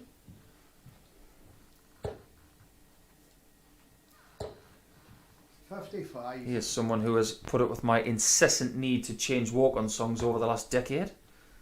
But Joe Davis is hitting the front in this game. 58. It could easily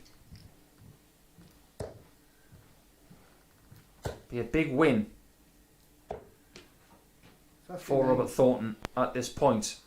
But he has decelerated as Joe Davis has clung in there with some very accurate stuff. He's making 96. logical decisions and decent executions, is Joe. And he is now the favourite for this match. He has got the lead in leg 5, and he's got 6 darts from here. If he can convert this, he will feel very good about his chances. 95. That's a very decent visit. It is entirely up to Robert to pressurise that 72. 87. Well, there's the 87. It's actually a bad dart, but a decent result in the end because he leaves a 2-darter. It still hinges on whether Joe misses this. 56. And he does. He offers the olive branch. Treble 19 for double. And he gets a shot. And 3. And maybe he was aided by the fact that he hit a double at that height in the previous leg. So he had the sighter for the height. But what a save that is from Thornton. That could be a huge shot for today's table. 3-2 to the Thorn after 5. And that will feel particularly sickening for Joe, who missed 1 dart for the lead. But I mentioned that word tenacity. 140. Robert Thornton needed every bit of it there to rescue that 100 checkout. We've seen previously this week people on that checkout 40. and hit a 1 to leave 99, which you can't take in 2 darts. Well, you can get 95. So if you're going to miss it to the left. 60.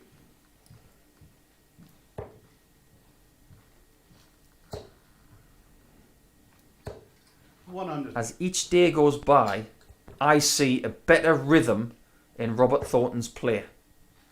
For me, over the last couple of years, that has been what has started to go wrong. He's got a bit too impetuous some days and thrown too quickly. But if the rhythm is good, the delivery is usually up there with it. 45. That one was just a bit slower.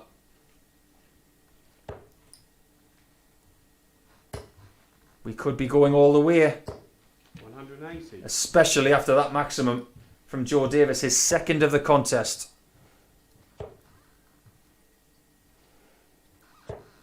27. I think Robert Thornton is ready for leg 7. 56. Just opened up that single bed. That was a very intelligent shift to the left-hand side of the oche. And now it's a clear tops, 64 and which doesn't take long. And I have to say, in this match, he hasn't hit all of his doubles, but he has been very, very accurate on them. He has been improved. He may need that in leg 7. Let's go all the way in this one.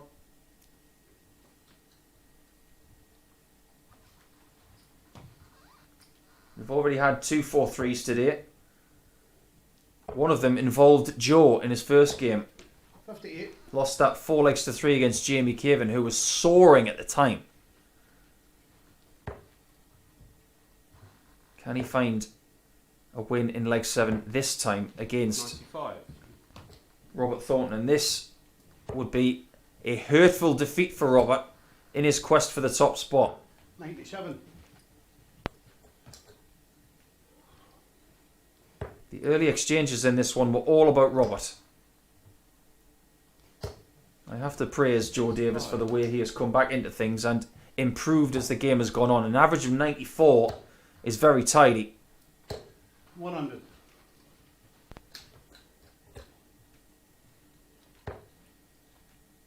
Got the switch after that one.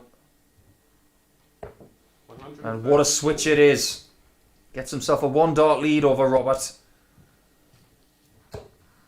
We're getting towards the thick end of the stick here. 100. And how much Robert would have liked a second treble 20 there to leave the easier out.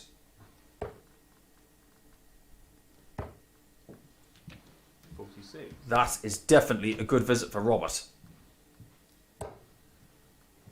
126 with 2 remaining. He's going to go 18s. 86. Didn't even think about it. A lot of people might have gone to the 19s there, but he's done so because he wants to have a shot at tops. If he gets one, which he now does. They can barely be separated after 6.5 legs. And Thornton gets the first chance for the match. And 3. He has found it. Really, really good. And you heard by the slapping of the thigh from the Scot there just how important those 2 points are. He goes back to the top of the table. Now it's up to Richie Burnett to answer that. And he doesn't play it for a couple of games, but it's Barrie Bates against Jamie Caven in Jamie's quest to keep up with the chasing, or the leading pack, sorry.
Welcome back to Game 7 here at the Online Darts Live League with MODUS Sports.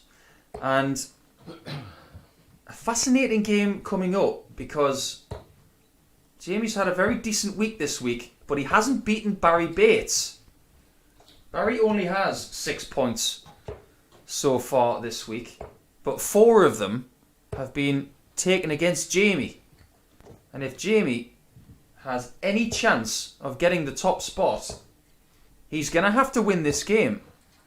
He's going to have to find a win against Barrie, because all of a sudden, after that grinding Thornton performance against Joe Davis, he is now 4 points behind the top spot once more. 100. Like Thornton, Jamie is undefeated today after very good performances against Joe and Daryl Fitton by scores of 4-3 and 4-1 respectively. But if he loses to Barrie again, 57. that will be the reason why he's not winning this group.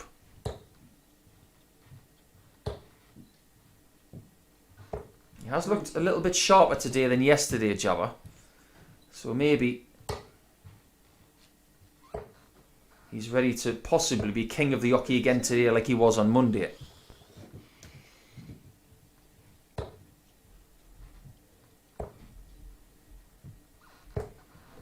$97. He's got a decent lead here, Jamie. And it remains intact against the throw. You don't mind that single 5 if you can come up with a 1-2-5 to leave 80, but he'll be disappointed to leave 161.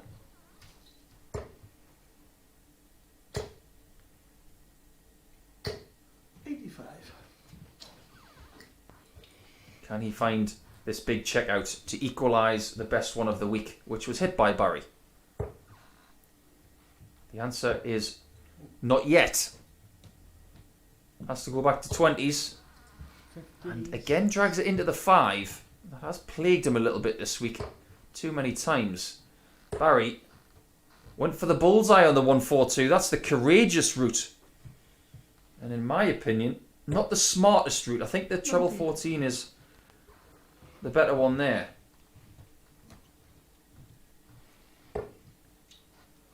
$84 left with 2 darts.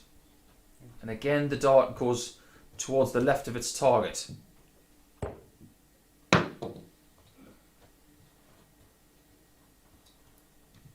got 64 remaining. And positions himself on 48, but he'll be disappointed not to have taken the leg already. As Barrie gets 2 at tops and misses, and Jamie's not going to get a better opportunity to take a leg, a scratchy leg, than right here. He's been excellent on tops today and is once again, and maybe for the first time this week, Jamie Caven has been a little bit fortunate that Barrie didn't take his chances against him. Going into leg 2 then.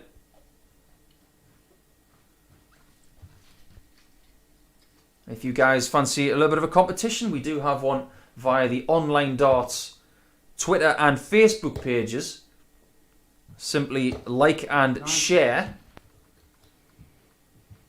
the competition, which is for the match board from Saturday night's finals.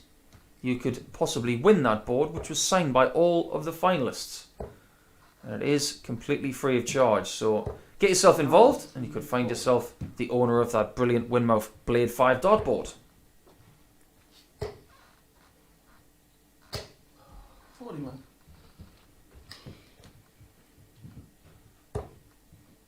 If Jamie does want to find himself at the top of the table at the end of play, 96. I think he's going to have to be perfect from here. He has got 2 wins already. 3 more wins from him and a perfect Wednesday will see him at 20 points. He will also need to have Robert Thornton stop where he is on 18. So you think that maybe it could come down to Robert Thornton versus Jamie in match number 13.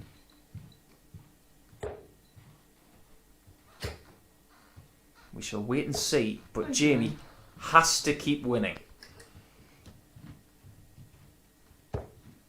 Even if he doesn't get top spot in Group A, he could 85. be the daily winner, like he was on Monday. I know there are some people who are possibly having a small wager on that one. If you do so, please do so in a responsible manner.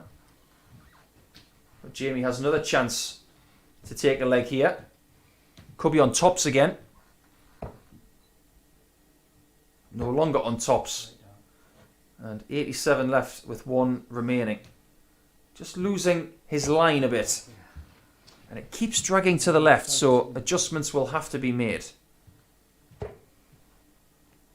14 for the bull for Barrie. Oh, and he wasn't far off. That one has shaved a micron off the steel wire. Jamie's having a bit of trouble with his line 29. at the minute. He'll have to make those adjustments, otherwise Barrie is going to punish him. But he's got to hit the single number first. That leaves 11, Barrie. 7 or a 3. 3 for double 4. 17's good. And Jamie will breathe a huge sigh of relief if he can find this 55. He does find it. I have to say that the single was left of its target again, but ultimately he's hitting tops for fun. So keep leaving it, Jamie. 2-0 to Jabba, and this is a perfect scoreline for him right now.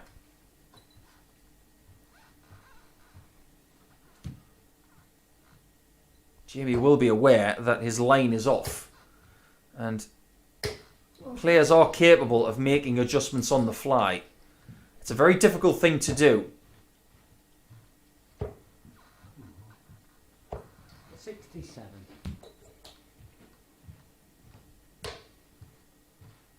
The bad thing is when you do have to make that adjustment on the fly, and you don't know what's wrong. You don't know why it's happening. So you may have to make a knee-jerk reaction and try something new in the middle of an important match, just to try and get the victory, and then hopefully you can get enough time in the practice room to figure out what's going on.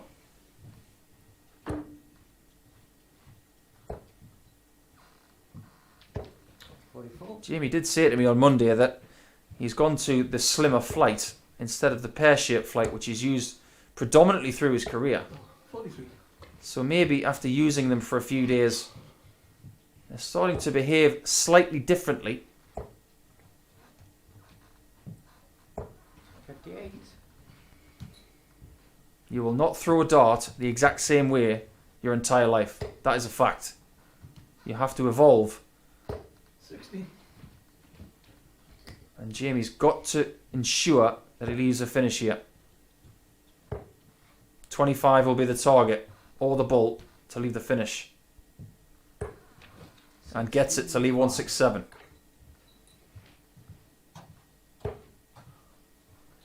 Well, I was talking about it in the last leg, wasn't I? Robert Thornton hit a 5 32 left. on a 100 checkout, and he still had the chance to kill it. Well, Barrie hit the 1, and he can't kill 99 in 2. 57 first, 60 for bull. Wasn't far off. It was a fine try. 90 left. 95. Decent pressure if Barrie misses, which he doesn't. Fair play to Barrie Bates, who gets his first leg of this contest. He will feel almost indestructible against Jamie Caven this week after winning 2 games. But is he going to win this one? It's still advantage Caven at 2-1.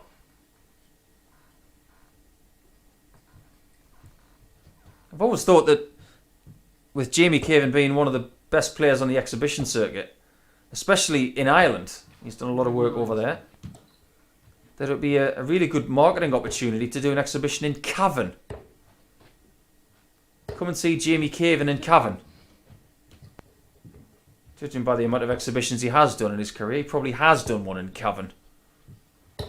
100.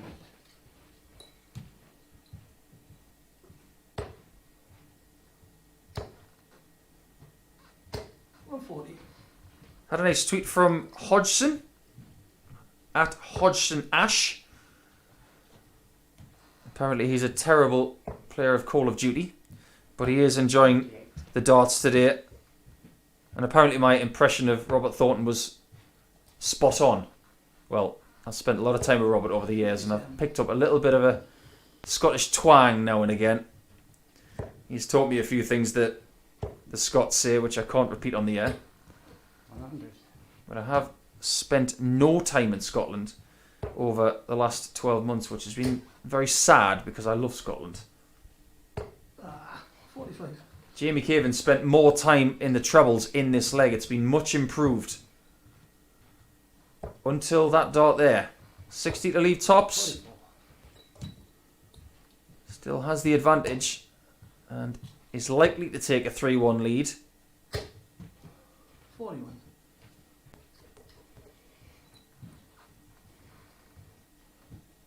This is one of those climb the ladder shots if you get the single 20, which he does. Fat 20. Well, he's lucky not to bust the score. If he'd have found the corner of the 60, that would have busted it. But you can see that he's genuinely struggling with the line of the dart in this match. 78 remain for Barrie. 98. That's good pressure. It's got to be a 13 because he's been mustered on tops today. Just taking a moment. And this time drags it left and low.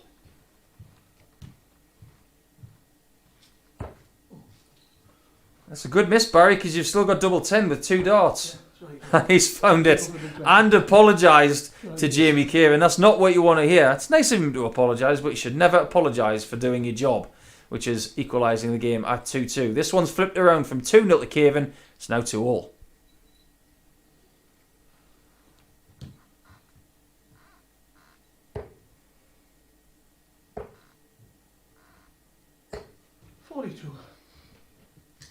I hope everybody is enjoying the coverage, however you're tuning in today.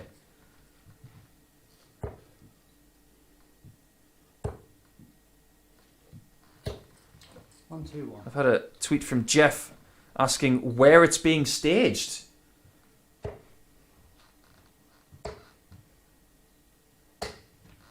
I'm not going to tell you, Jeff. We could be staging this very close to you, but I'm not going to tell you. I'm going to keep it mysterious. And do you want to know why? Because I can. I'm the only commentator in this booth, and I've got to get me kicks. I'm getting my kicks by watching these incredible matches all the way through from 9:30 in the morning until around 2 o'clock local time. We will, of course, have 2 sessions tomorrow and on Friday, starting at 9:30 in the morning with Group B with the new players, and tomorrow night at 9:30 at night. And there will be 5 players tomorrow night, 6 tomorrow morning. Same for Friday, and then Saturday night's finals begin at 9:30 local time, and we hope you can join us for all of those via your favoured bookmaker site or indeed via the Online Darts YouTube channel. 114 for Caven to rediscover the lead. He's having to work incredibly hard in this game all of a sudden. 40. He'll be thinking that Barrie Bates has got a voodoo doll on him, because it was all going right and all of a sudden Jamie Caven is really struggling to craft a 5-1 leg together to get the lead back. Double 10. Maybe too close. Can use it as a guide, maybe, and does. Oh, what a perler of a dart. And maybe that's something that he can cling on to. He has struggled with his line in this game so far, but the line on that one was absolutely right down the line. 3-2 Caven, back in the lead.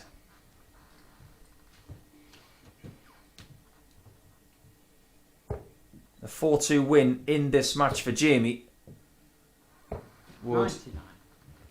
raise his points tally to 16, the same as Richie Burnett.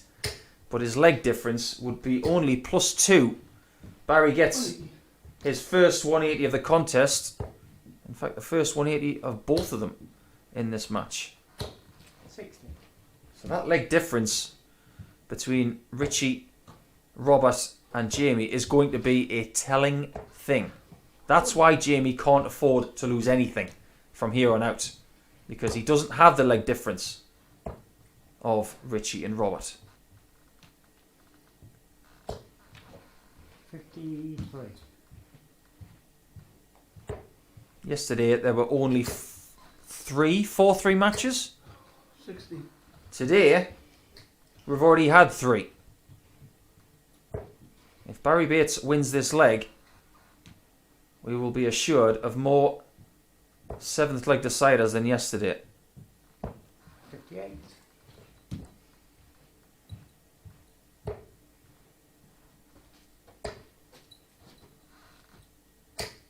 96. Good switching leaves 1-2-1 for the leg. Can Jamie pressurise?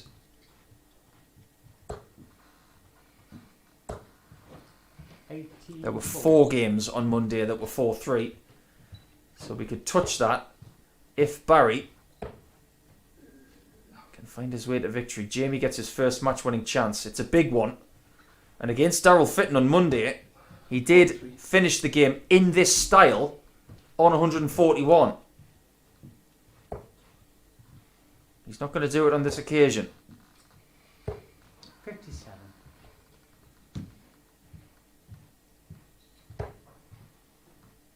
Single 20 for tops. It's a good single and an excellent tops to equalise at 3 legs all. It was 2 legs to Caven, 2 to Barrie, then 1 all after that, and it all comes down to leg number 7. This is do or die really for Jamie Caven and his chances to top this group.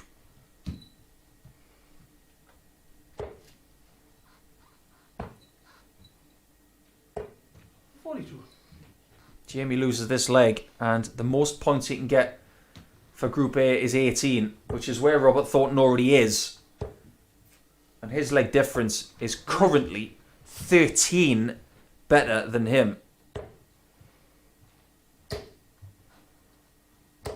125. And Barrie is again finding his range at the right time. He has not allowed Jamie Caven a match dart.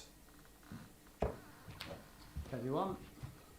On the flip side, Jamie has not found his way to a match start. And it looks like Barrie Bates, after that second maximum of this game, is going to possibly get 3 wins against Kievan this week, which will be the telling factor as to why he will not win this group.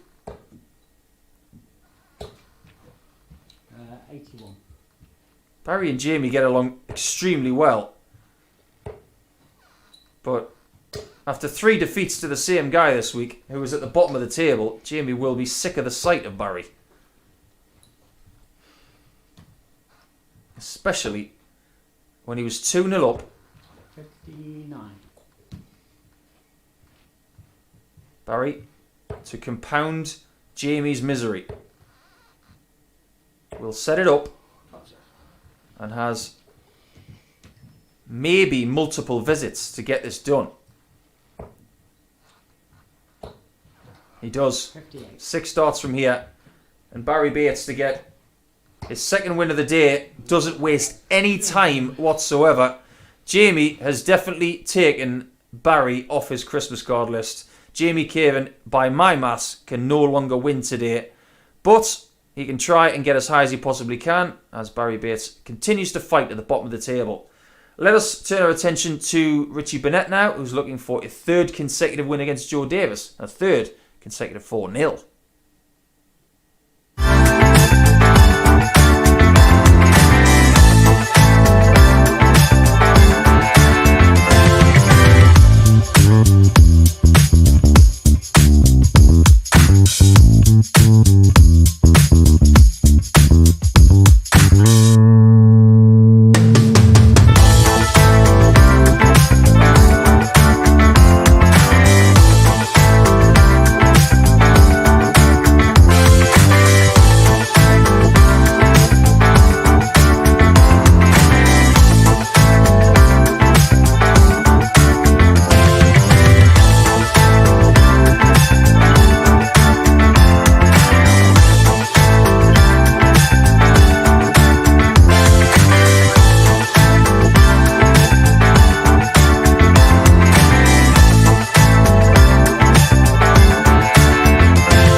back to the action, and it's now time for the sandwich match. The one right in the middle. Game number 8 of 15. And we mentioned that Jamie Caven is sick of the sight of Barrie Bates after 3 losses this week. Well, if you're looking for a worse record this week, it would have to be Joe Davis against Richie Burnett, who compounded Barrie Bates' misery against Richie by getting a 3rd consecutive victory a little bit earlier on by 4 legs to 1. So his record against Barrie this week is 12 legs to 1. If he wants to better that against somebody, he has the opportunity against Joe here. If he wins 4-0 for a 3rd consecutive day against Joe, it will be 2 more points and a revisit to the top of the table. He's had a bit of a break, has Richie. Hasn't played in the last 3 games, so he's had time to get things right in the practice area. And any win here 57. takes him back to the summit of Group A over Robert Thornton. And it looks like Jamie Caven is out of the race. So it is now a 2-horse race between Thornton and Burnett.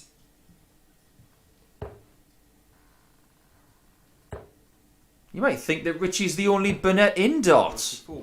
Well, that's actually not true. There is a Scotty Burnett. Played at the World Championship once. He's from Sacramento, California. Good friend of mine, Scotty. 98. Haven't seen him in a long time. If he is tuning in, I hope you're well, Scotty. And if you are tuning into the competition 140. with Online Darts today for the signed finals board from Saturday night, get yourself involved pretty quickly because that draw will be conducted 100. in just over an hour, and I will personally tell you who the winner is on this coverage at 1 o'clock sharp. 80.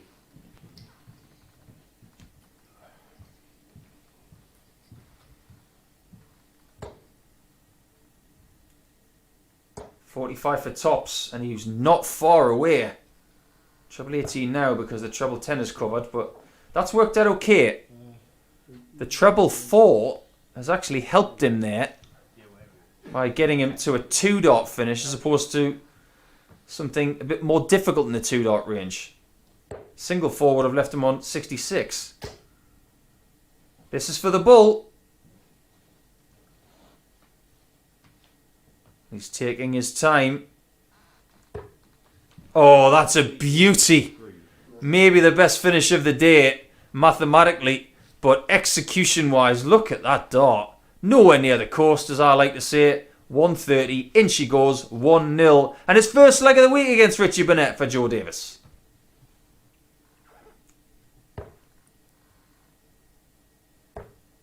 You can't expect to beat everybody to 0 every day. 54. That's not darts. It's impressive when it happens.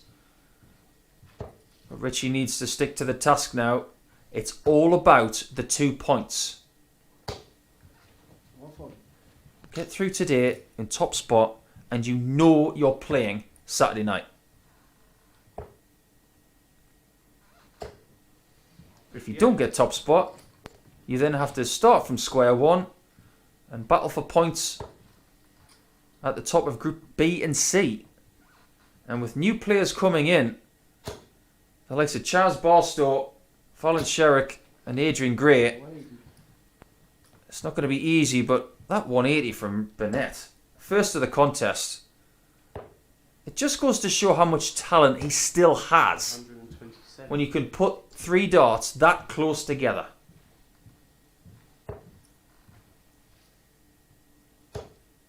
Best average of the week has come from Richie. 140. And we might get best average of the day if he keeps playing this way. 41 left after 9 darts delivered.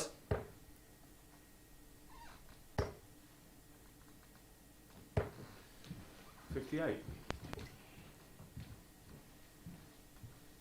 Double 16 as the target after the single 9. That's tricky.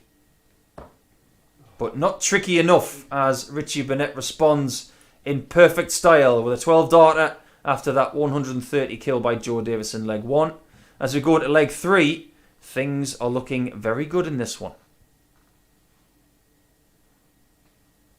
Had a tweet from Jonto. That's his sign-on name anyway from Twitter. The Darts League passing the afternoon in work the last couple of days. Robert Thornton rolling back the years. Very much enjoying it. So thank you very much, Jonto, for getting in touch. Enjoy the rest of today's coverage, and I hope you get a chance to tune in tomorrow night as well. And of course, tomorrow at the same time.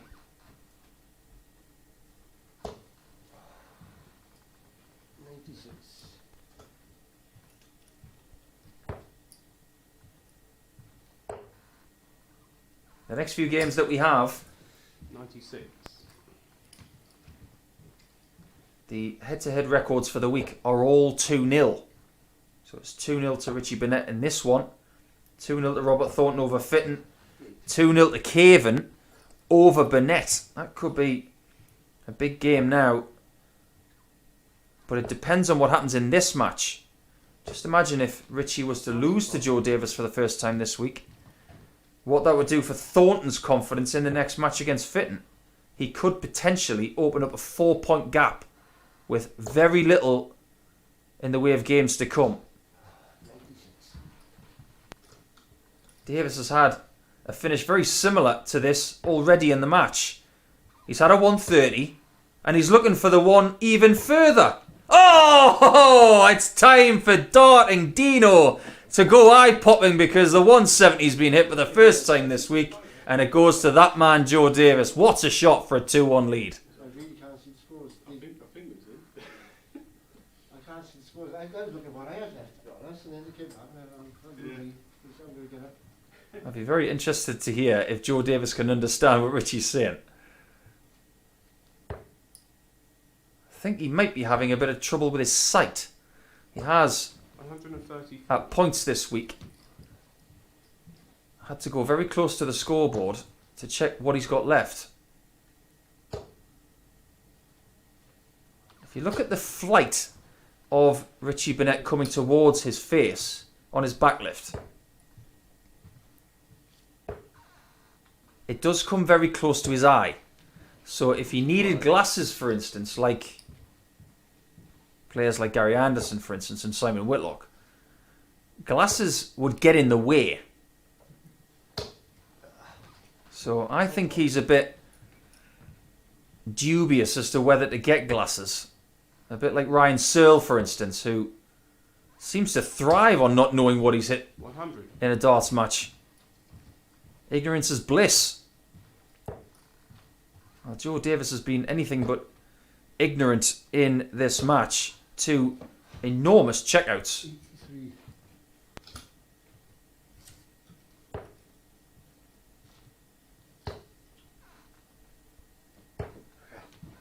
94. He has been the better player in this one, and he's putting in his best performance of the week to date.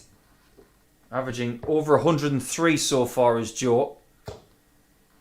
And this is getting away from Richie. He's left himself on a very tricky number in the 130 range. Can Joe Davis find another ton plus out? Not to be. And he's got Burnett shaking his head and thinking. 88. Sensible leave.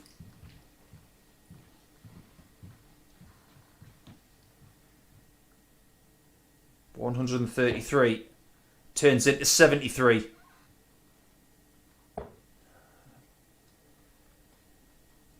Underpitched.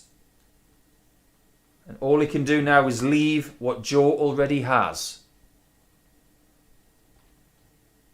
Joe Davis is not going to get top spot to progress to Saturday's final today, but he can play a huge spoiling role and is so far a doubling masterclass so far in this with 2 bull outs and a perfect tops. Oh, Joe Davis irresistible so far with a 3-1 lead.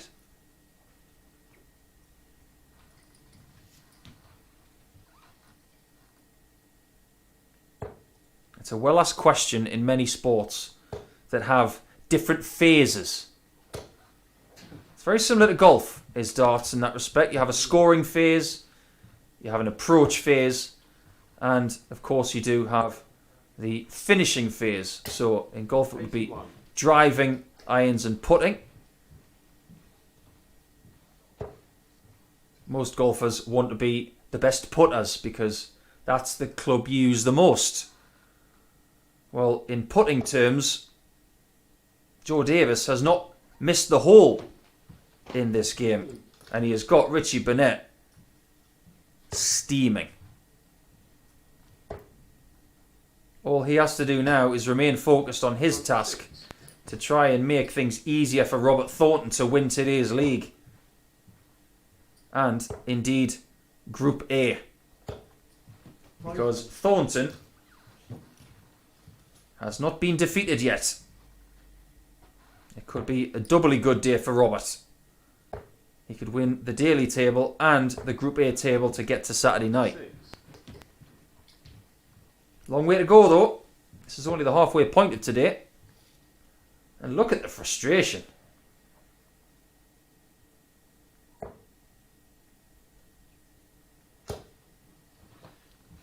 The frustration is born of the dart getting to the board a little bit too low. But he has been put under immense pressure by this young man, who has played exceptionally well, it has to be said. He leaves 48 after 12, and he's going to get a minimum 10. of 6 darts to finish the job. Performance of the week for Joe. Just needs to finish it. First double he's missed, but it doesn't last long. And very similar to earlier where we saw someone have 80% on doubles, he has done just that. His average has just sailed above 104. So his best performance of the week coming maybe a little bit too late for his chances of getting through the group, but a really good performance for him. As we look at Robert Thornton next, who is definitely in the driving seat for the group.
Without further ado, we go straight into the next match, featuring today's undefeated Robert Thornton, who will play this game against Fitton, in 2 games' time against Bates, and then another 2 games' time against Caven to possibly punch his ticket to Saturday night. He hasn't lost to Daryl Fitton this week, and if he can continue that trend, he will open up a 4-point gap at the top of Group A. That will be the first time that has happened this week, and at a very opportune time as well. With that loss for Burnett in the last match against a very, very good Joe Davis, averaging 104. Robert Thornton can make Richie Burnett feel even worse and have one hand on today's title and the group title. 41. Hasn't been Daryl's day so far. He's lost a couple of games. Lost to Barrie Bates in a very tight encounter in game 1. Then lost 4 legs to 1 to Jamie Caven, who played very well in that match. And he'll be looking to arrest the trend against Thornton here, whom he lost the World Masters final to 14 years ago. A lot has happened to these two gentlemen in the last 14 years. One of them decided to switch to the PDC soon after that. The other one decided to stay where he was. Since that World Masters, Thornton has picked up the UK Open and the World Grand Prix against arguably the two best players of all time in those finals. 100. From a technical perspective, I just want you to have a look at Robert's head when he delivers his next 3 darts, providing he throws them exactly the same as he just has done. Look how much his head stays still when he throws. He's not someone who analyses technique much, but if you look at his stability when he throws, that's one of the reasons why he's so good. 95. Just a naturally gifted player is that man from Scotland. And he's already causing problems for Fitton on his own throw. 43.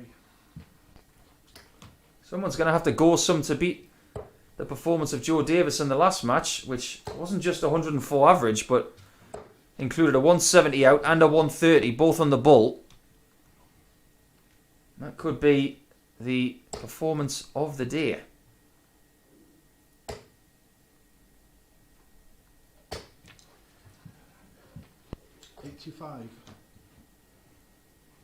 Thornton 102 away from leg 1. 54. Did the sensible thing in using the treble 14, which has become a bit of a debate lately when you're on 82 with 2 darts.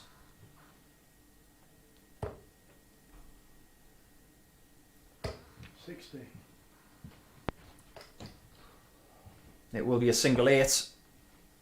Didn't even think about the 16. 28. That's a really difficult checkout when you think about where he's gone with all 3 darts. Low left, high central, low right. It's a difficult transition. And if Fitton pinches this leg, Thornton is going to feel sick. I think he's already shaking his head at the prospect. 70. Daryl disappointed not to get closer to the double.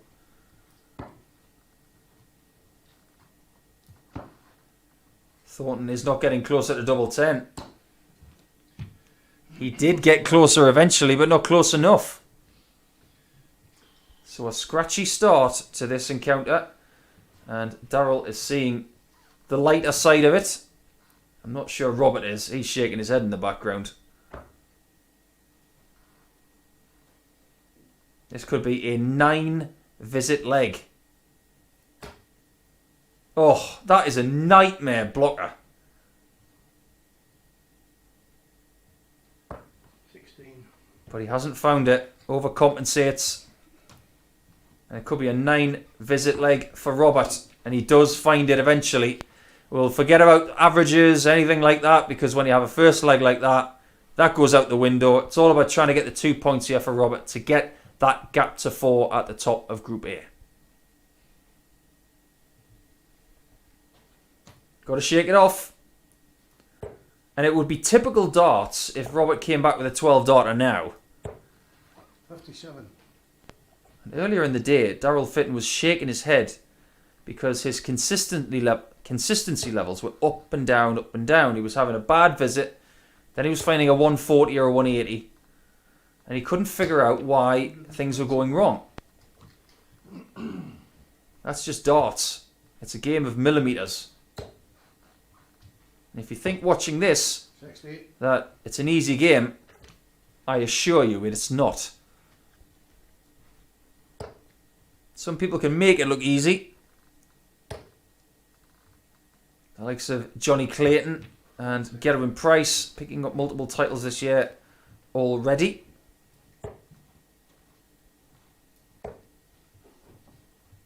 And of course, Scott Marsh picking up the first weekly title on Saturday night. Many congratulations to Scott.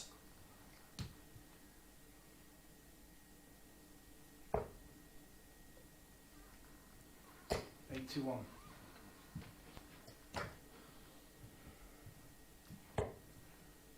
I've been informed that the entries for the online darts competition have now closed. I will announce the winner of the signed dartboard from Saturday night's final in due course in around about an hour's time, so stay tuned for that. 42.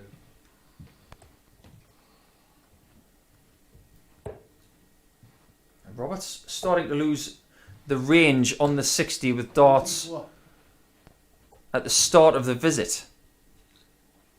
On that occasion, he really does rescue it well. But when he does play his best stuff, it's the first dart that's plumb, right at the top of that 60 bed. Doesn't have to worry about that now. It's all about the double. Double top. And 2. That's better. Much more crisp from the Thorn. And he does like a crisp. Or as they say in Scotland, a crisp. So, 1-1 going into this third leg. And remember, Thornton has not lost to Fitton this week.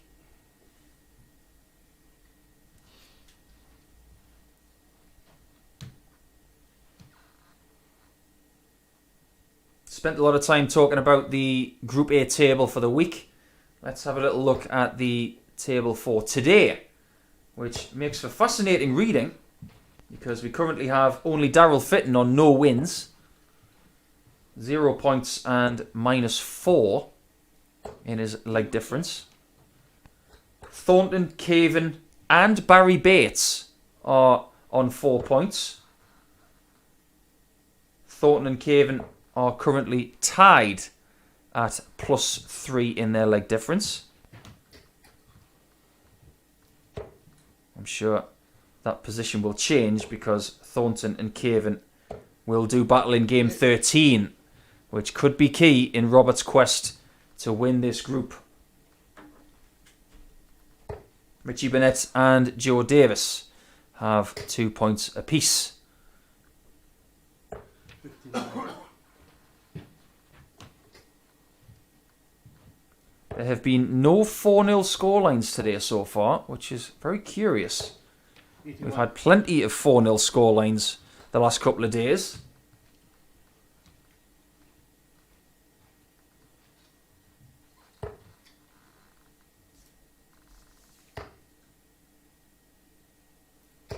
There have been 10 in total. Just doing my maths there. 10 4-0 scorelines. And in match 9 today, we still have the opportunity of a 4-0. It's unlikely.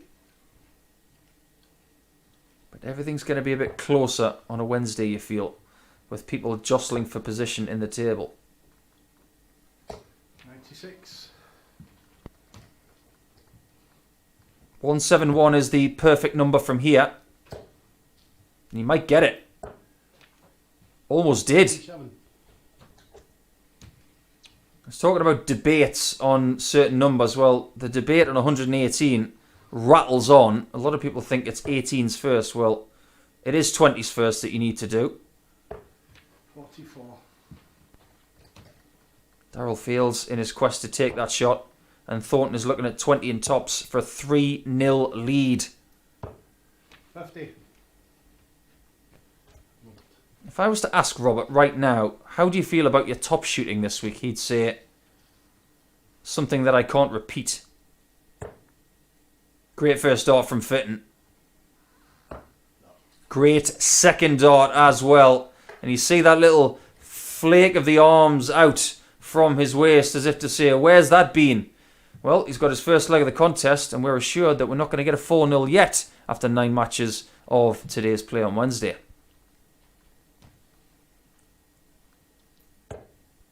Could still be 3 wins from 3 for Robert against Fitton this week. 99. Still only needs the 2 legs, whereas Daryl needs 3.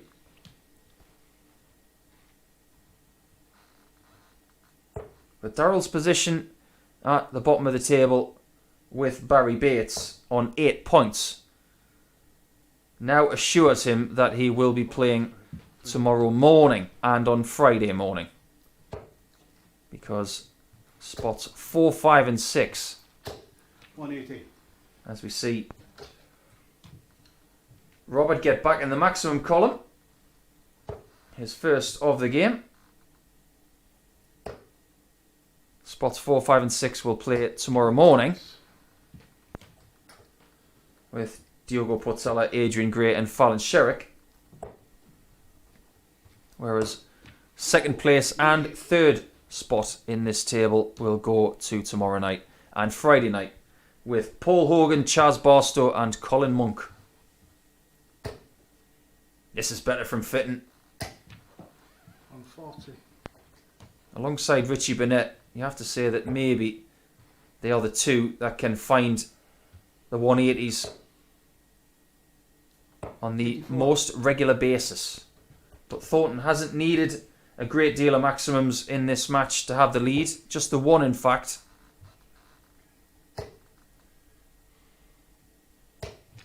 Well, there's the exhalation from Daryl Fitton as if to say, where have you been? That's a bad dart. Got to rescue the shot somehow. Is it double 9? That will make him feel so exasperated. It's almost not measurable. Look at the scratching of the head. Double 16 to pinch it.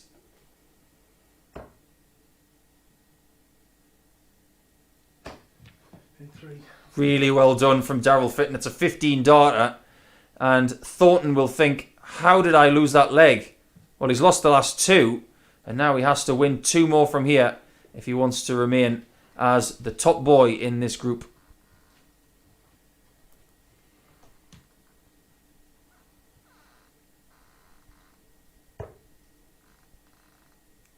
Fitton seems to be finding that 60 with more regularity now. 140.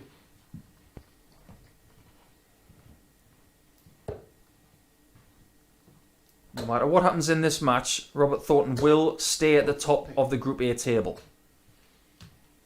But he will let Burnett back in to the fight if he does not rack up more points.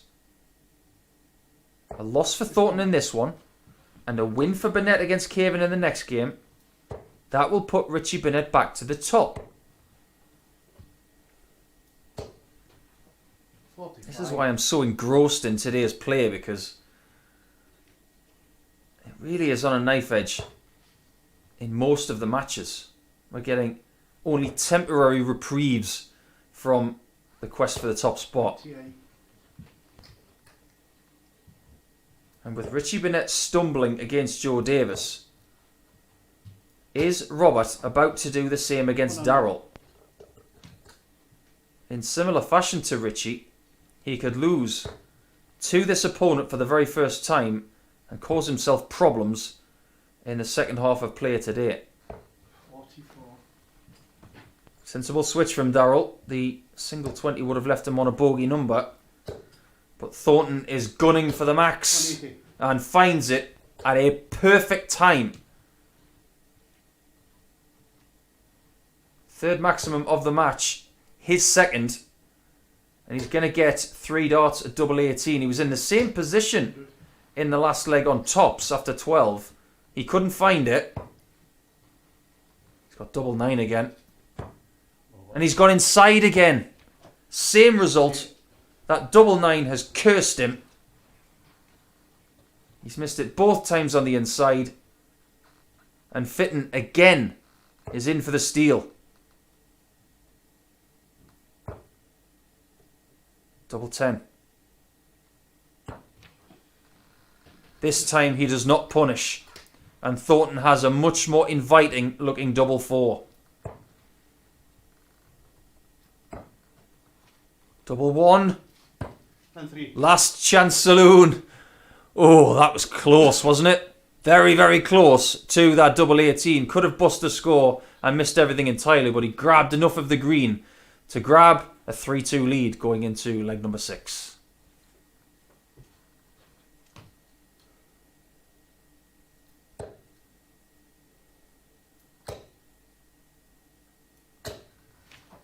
For a little bit of time now, Robert Thornton hasn't been wearing a typical Robert Darts shirt in blue. He's just been wearing the practice polo of his darts provider, Red Dragon. Of course, a sponsor of the Online Darts Live League with Motorsports. Red Dragon, darts that deliver.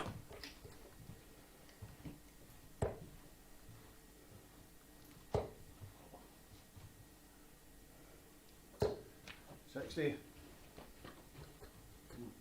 4-2 win here would get Thornton to 20 points. And it would get his leg difference to plus 15 within 2 of Richie's. 96. So he's starting to even that up as well with Richie. It's probably a good thing that Robert has got his head-to-head with Richie out of the way. And he came out on the right side of that with a 4-2 win earlier on.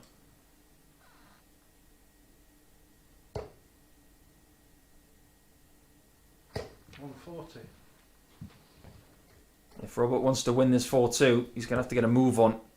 That helps. And so does that. What a last start that was. I'm not really sure how he squeezed that in. Just pure darting ability.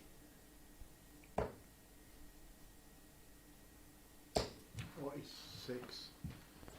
Bad visit from Daryl offers Thornton the chance to finish the game right here. It's a checkout he knows very well. 80. And a checkout he almost completes.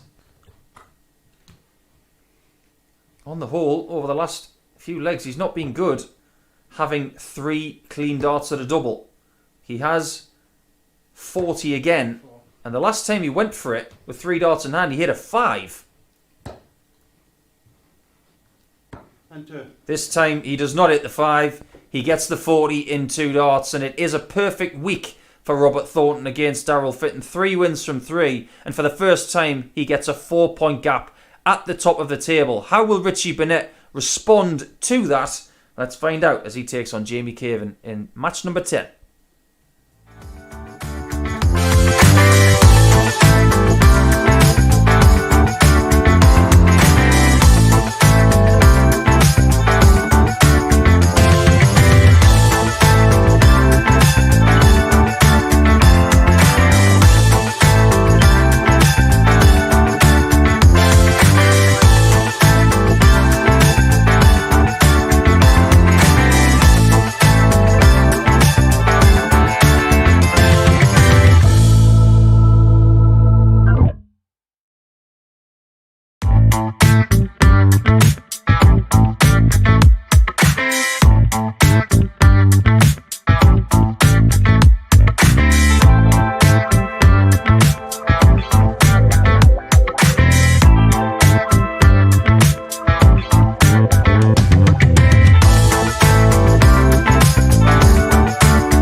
As we join the end of the second third of action today, which is this game between Richie Burnett and Jamie Caven. The picture for Group A is becoming very, very clear indeed. I can confirm that if Richie Burnett loses this match to Jamie Caven, your Group A winner will be Robert Thornton. He will have got the job done with 5 games in the group to spare.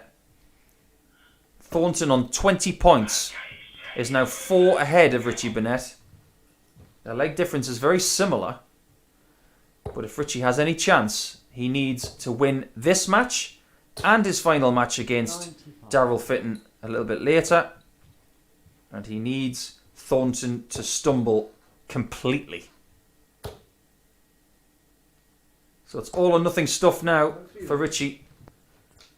But the likelihood is we will see Thornton as the winner of the group.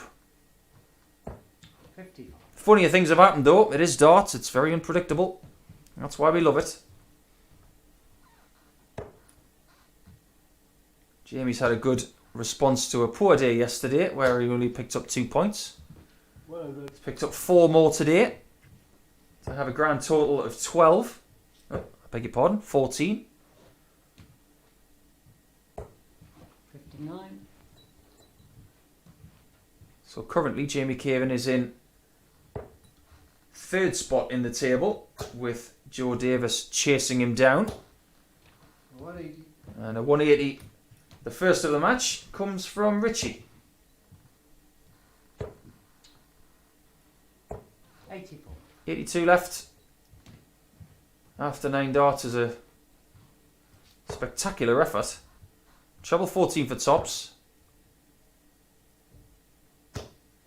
And he has found a 12 darter to start the charge. You get the feeling that maybe Richie Burnett has got 8 legs without response on his mind. Well, he's got one of them. 7 more to go.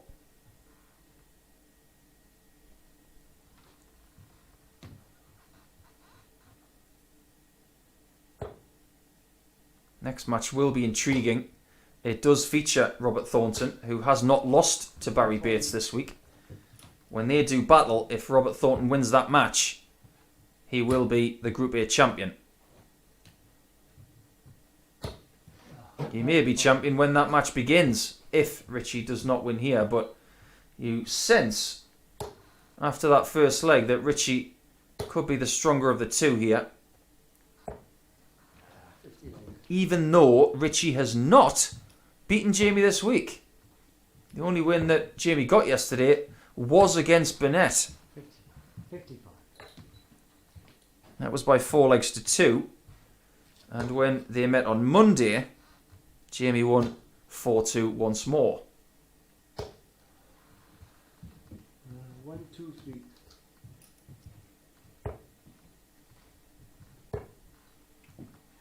You get the feeling that Jamie's just trying to play organically without aiming. He did have a lot of problems with his line in his previous match. And as a result, he did lose that 4 legs to 3 against Barrie Bates. 104 left for Richie. Sensible switch to the 18s. That's a very popular route for 104. That's a better first start for Jamie.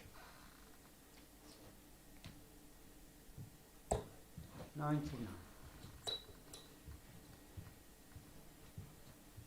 Treble 18 for double 16 to keep this standard going. That looks like it's in. Yes, looks like it is. Mr. Burnett. That one isn't yet. I think Jamie's seen the funny side of it. He can definitely attest to not seeing whether it's in or not. 54.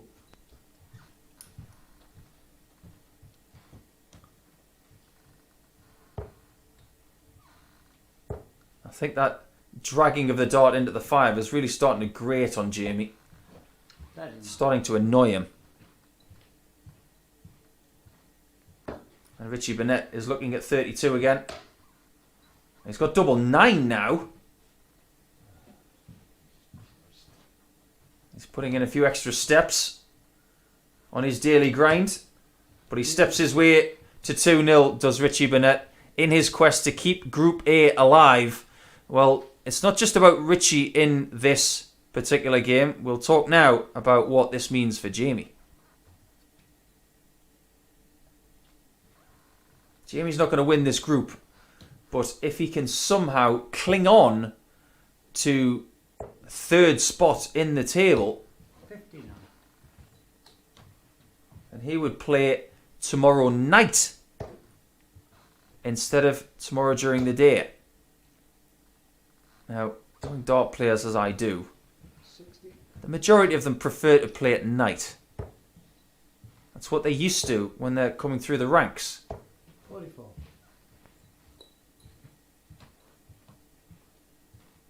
So if he can hold on to third spot in the table, he would join the second spot player from this group and play against Hogan, Barstow and Colin Monk,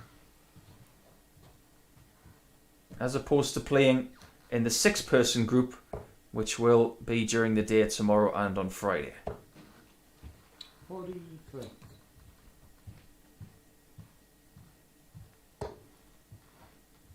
You wonder, looking at the way that Jamie's played the last couple of games, 180. whether he knows what's happening with this dart being dragged into the 5 or not.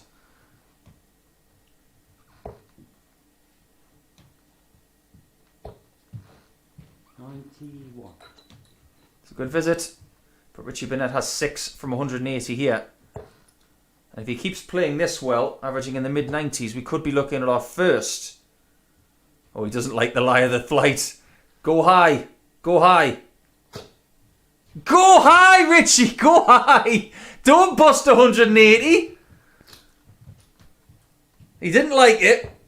And he didn't shift enough to the left. And now he's got to do it all again. That's what's known in darts as a dirk.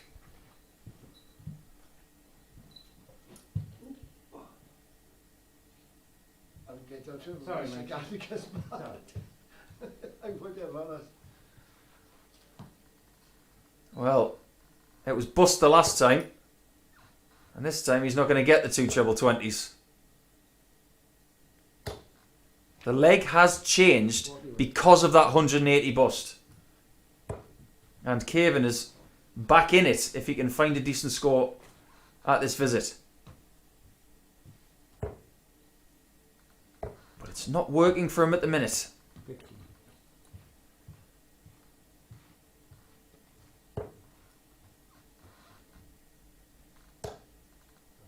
.66 left with 1 dart. Imagine being on 139 after throwing 6 darts from 180. Technically scored 41 points in 6 darts to leave that checkout. What a crazy game is sometimes. 85. 56 for Burnett to be 3-0 up. Great single. Double 10. And a fine shot at the double for a 21 darter. It could have been so much better, but we had one of the most comedy-filled moments that we've seen in the last 10 days. You don't bust 180 without a little bit of a giggle. Well, he is 3-0 up, so let's look on the bright side. An average of 90.4 for Richie so far.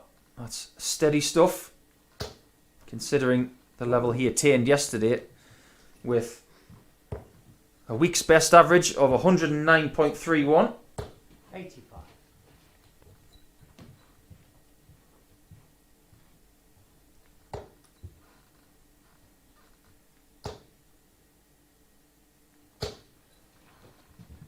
And without doubt, Burnett looks like the stronger player here. Jamie's last match will be against Robert Thornton, so he can still affect what happens at the top of the table. 99. But will we get that far? Because if Robert Thornton beats Barrie Bates in the next match, he will top Group A, regardless of what Richie does. He is sailing towards the finishing line in this. 25.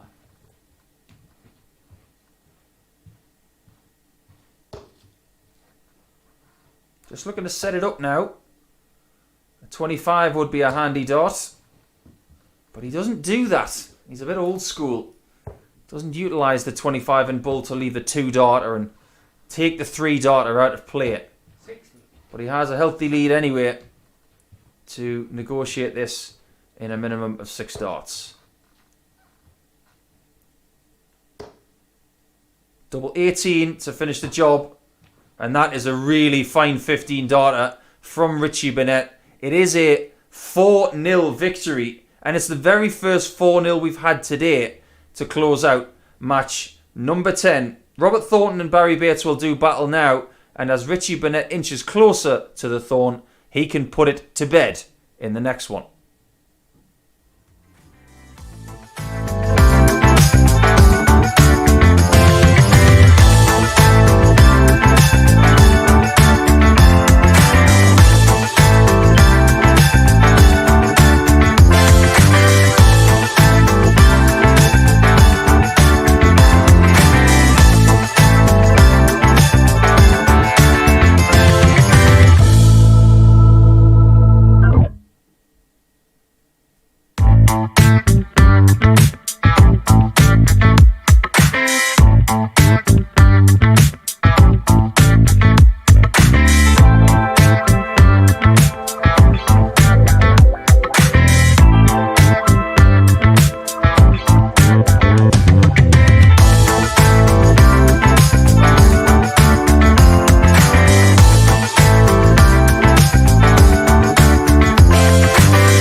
The action to go, 5 matches, but this is the moment where someone could win Group A. It is that man right there, Robert Thornton, who has had a very good day indeed. He could finish the job right here. He has not been defeated yet by anyone on Wednesday. Bit of a strip clash going on here as they're wearing the same shirt. So the only separator between the two, apart from their points tally on the table, of course, is the fact that Robert's still got some hair on top. So it's Scotland versus Wales. And if Robert Thornton wins this match, a 3rd win of the week against Barrie, he will top Group A and progress to Saturday night's final. 92. He has had some excellent performances today. But performance of the day has to go to Joe Davis. With that 104 average against Richie Burnett in game number 8. For Robert, it just has to be enough. 55. But Barrie can take a lot from today. He has struggled this week. Only picked up 4 points prior to today's action. But he has doubled down today. Got himself an early win against Darryl Fitton. And he also got a 4-3 win against Jamie Caven. So it's a little bit more respectable for Barrie. And if he can pick up 54. a win here against Robert, not only would he keep the race for the top spot alive, but he would get himself off the foot of the table. 174. Oh, yeah. That's a fabulous shot from Thornton to set up tops. And if Robert keeps doing that, 70. there'll only be one winner of this match. Come on. Do you get the feeling he wants it? Because, yes, this is the MODUS Online Darts Live League. And he's just said, come on. He wants it all right. This is going to be a building block for the rest of his career, I believe. First like Thornton. He knows the crack. He knows that coming into this game, if he wins this match, he is playing Saturday night in the finals. He just wants to win. 45. He's done incredible things in his career. We talked about the majors that he's won, the Masters, the World Grand Prix, the UK Open, the numerous PDC titles, the Dutch Open, the Premier League appearances, winning across the world. 86. He doesn't want to stop yet. And in his rebuilding process, this is the first thing to do. 97. These are the first people he has to beat. And he's doing a very good job of it. 83.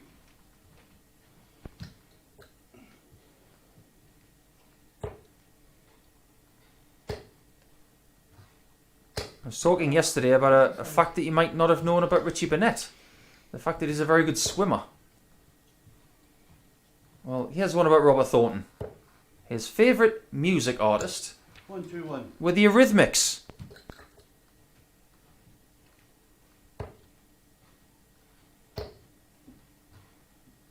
You may wonder how I know that. Well, I've spent enough time with Robert to know that. I spent time sharing a room with him on tour. Back when we were allowed to do that. 134. But if Barrie Bates is to get something in this match, he may need something around that 130 mark because Thornton is looking devastating so far. I love how Robert, in an old school manner, helped him with his maths there and told him what he required. And 2. Good respect from Barrie Bates, who said, good darts, Robert. Well, respect was paid back after Robert helped him with the mathematics of that previous visit for Barrie. But it's 2-0 to Thornton, and he's halfway in this match to an extra 2 points and a Group A victory.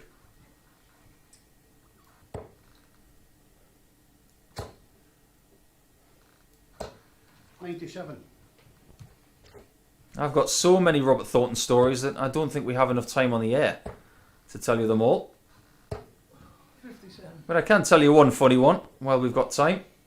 And that is that he has a tendency to sing in his sleep. 96.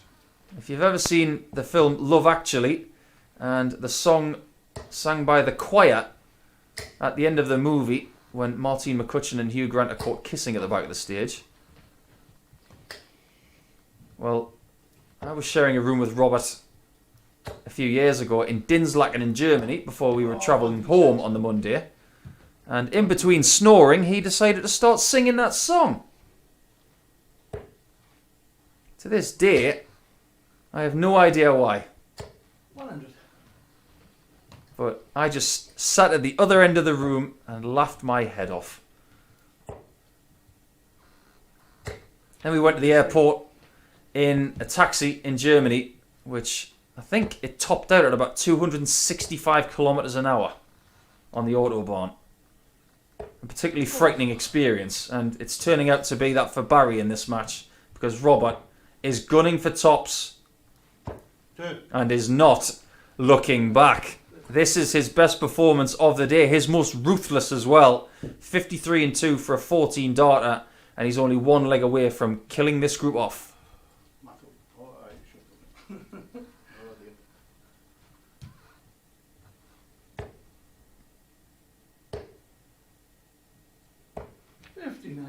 102 average so far for Robert in this match. It's been an excellent performance, it has to be said. Too much for Barrie Bates to live with. 100. But even if he does get this win in this leg, or indeed the next 4, Robert still has work to do. He has one match remaining against Jamie Caven. It could be a key match to see who finishes 3rd in this table, because Joe Davis is bearing down on 3rd spot.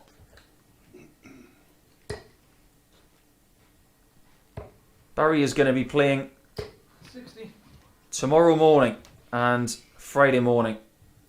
He will finish in the bottom 3 with Daryl Fitton. So they'll be back tomorrow. Robert Thornton is not going to be back tomorrow by the looks of it. He's going to have a couple of days off.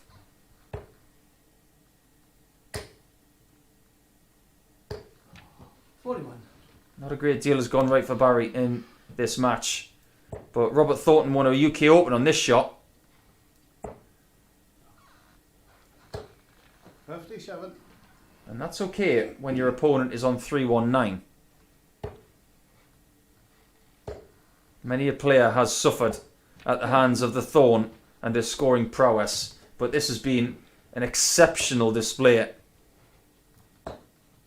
Tops to finish the job. And 3. And there you have it. Robert Thornton does win Group A, and he does so with an average of over 105 by the looks of it. It was special. And what a way to do it. 4-0, the only 4-0 that we've seen apart from the last match. But it is Thornton who goes through. We've got more to come, so stay with us.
at the Online Darts Live League, brought to you by MODUS Sports. And if you think the action is done, you are very wrong, because we have 4 games to go. Joe Davis and Daryl Fitton will now duel in a best of 7 match. They've won 1 match each against each other this week, so this will be the decider.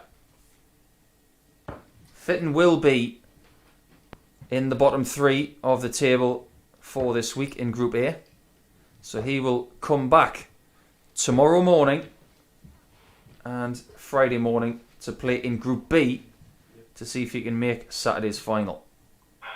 He will join Diogo Portela, Adrian Gray and Fallon Sherrick tomorrow morning to start that group off, which will start from 9:30 GMT, or local time. 96.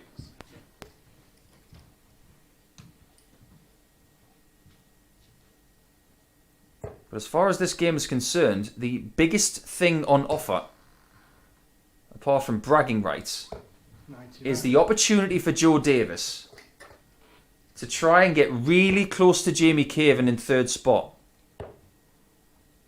If Joe Davis remains 100. in the position he's in the table, he will also come back tomorrow morning and Friday morning to play in Group B. But if he can somehow overtake Jamie Caven in 3rd spot, he will go into the other group, which involves Paul Hogan, Chaz Barstow, Colin Monk and Richie Burnett now. Richie Burnett will be in Group C for tomorrow night and Friday night, which is very interesting because we are now guaranteed to have a match between Richie Burnett and Colin Monk, which will have some fireworks, I am pretty sure of. So it's all about what Joe does from here. 7. And he's had a bit of a break since his last game. And that last game was quite spectacular. He had a 170 out, a 130 out, 40. a 104 average. And he started this match against Fitton in sensational fashion. 32. And I think we're starting to see Joe Davis get the hang of this MODUS Live League, because the last 5 or 6 legs he's played, he's been absolutely sublime. 13 darter to start this one.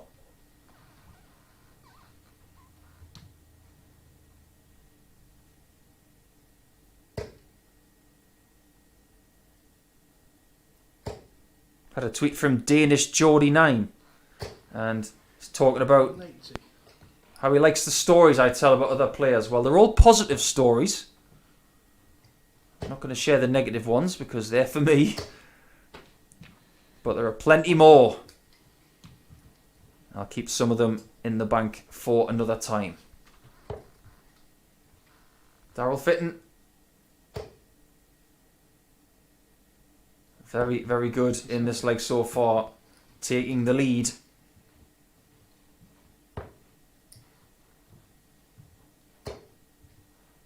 Joe Davis is definitely improved. Had a decent day on Monday, picking up 6 points. And a steady day yesterday, picking up 4. 180. Another maximum from Daryl Fitton. His second of the leg assures him of at least 2 darts at a double. But Joe's only got the 2 points today so far. And that was courtesy of that excellent win against Burnett. Well, I thought it was going to be 2 darts at a double. It's going to be 1. And they're at double 16 now. In 3. Oh, and he's found the corner. What a beautiful leg that was eventually. And imagine getting a 12 darter when one of the darts misses a single. That just goes to show how good the scoring was. 1-1 in this one in best of 7.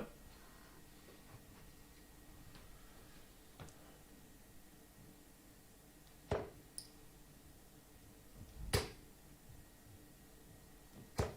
on. 140. I think Joe is aware of his situation in regards to the table. Now, I get the feeling that he might want to play tomorrow night as opposed to tomorrow during the day, just to change things up a bit. He hasn't played his best stuff this week, but he has in spells. So maybe he'd feel more comfortable starting a bit later. And that's what he's shooting for here.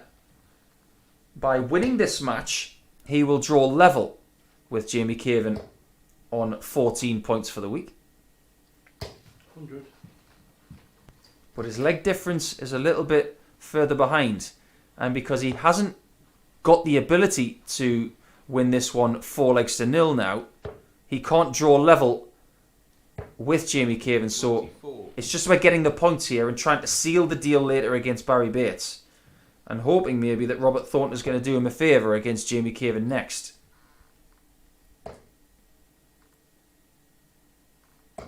42.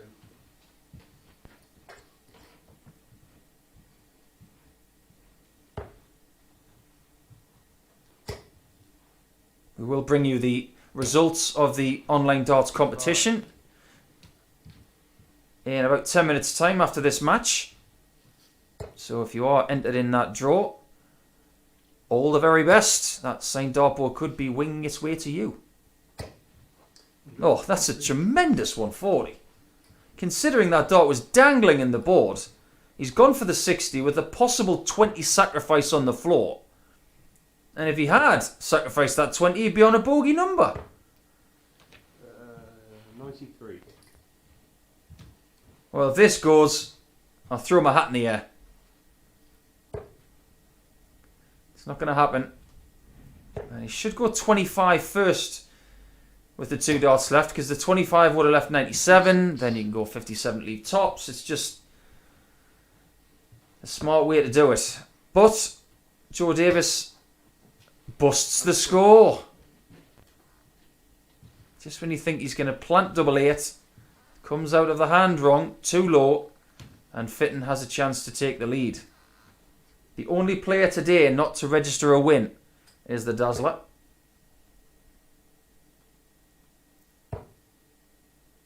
But he does have the bullseye for leg 3. 61.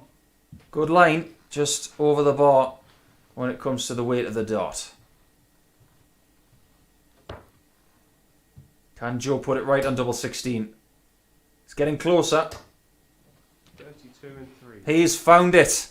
Well, it's 2-1 to Joe Davis, and I'm sure Jamie Caven is looking over his shoulder, currently sitting in 3rd spot. Can Joe Davis shoot forward and give himself the best opportunity to win this one?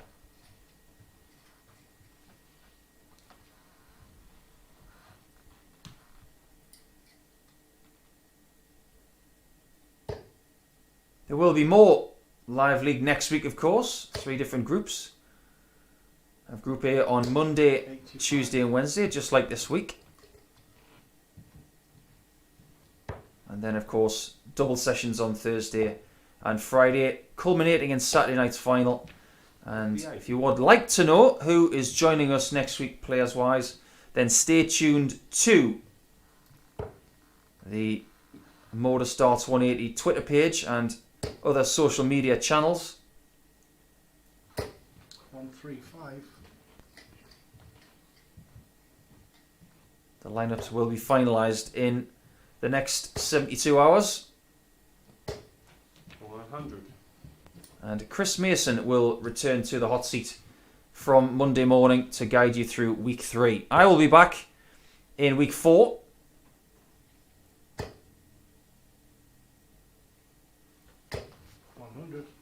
Who will be back on Saturday night? That is the question that I'm sure a lot of you darts fans are quizzing right now. Well, Joe Davis 100. is staring down the barrel of a level game. Fitton has scored much better in this leg so far. But his overall sharpness, he would admit, has been erratic. Too many times a good visit has been coupled with a mediocre one. 134. And he's under a little bit of a squeeze here. as Joe Davis sneakily leaves himself on the easier out. But look at that bullseye. Not able to leave himself on tops. 68. But Joe Davis, who has the biggest finish of the week, a 170. He's also had a 130 today. Can he get a 109? Oh, that's very, very good. He's had plenty of practice down in that double 16 region, and the finishing is starting to come together at the right times in the matches. 3-1 to Davis.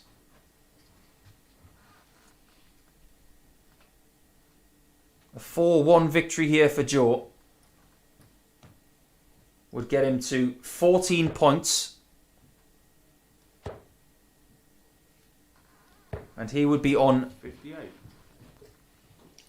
a leg difference of -2. Only one leg behind Jamie Caven. So it's all to play for in that area. 125. Now, if they are tied at the end of the day on points, let's say that's a possibility. It is. Let's say their leg difference is the same. 95. The winner of third spot would be Jamie Caven, because the head-to-head record is 2-1 to Jamie this week. And they had a very close game earlier, 4 legs to 3. 180. And Daryl again has a great scoring leg.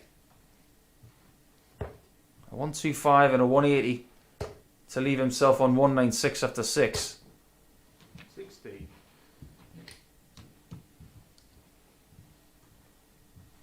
The scoring in the first 6 darts hasn't really been the problem.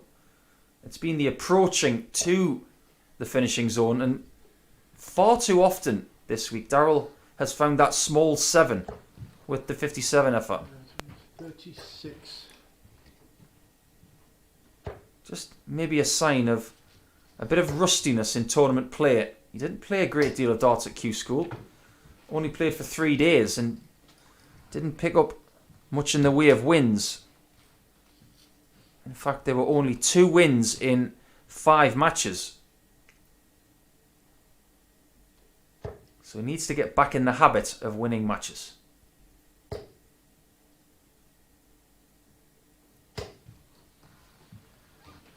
This leg is not over.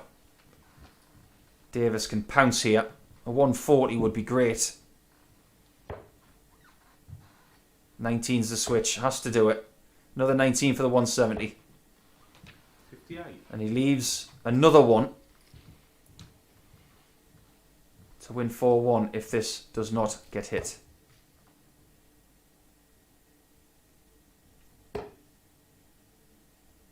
No shot at double. 53. And again has approached the double cautiously.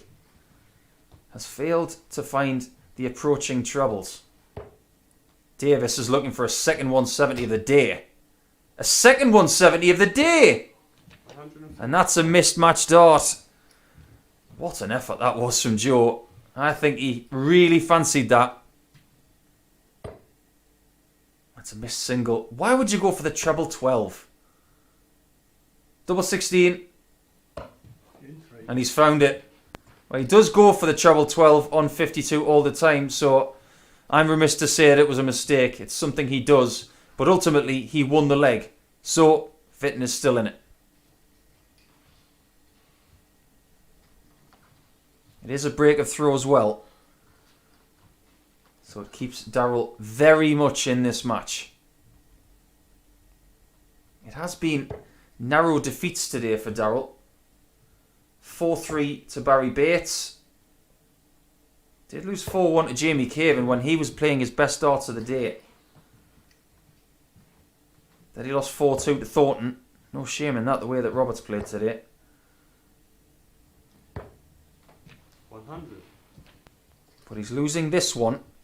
And he still has a match against Richie Burnett to come.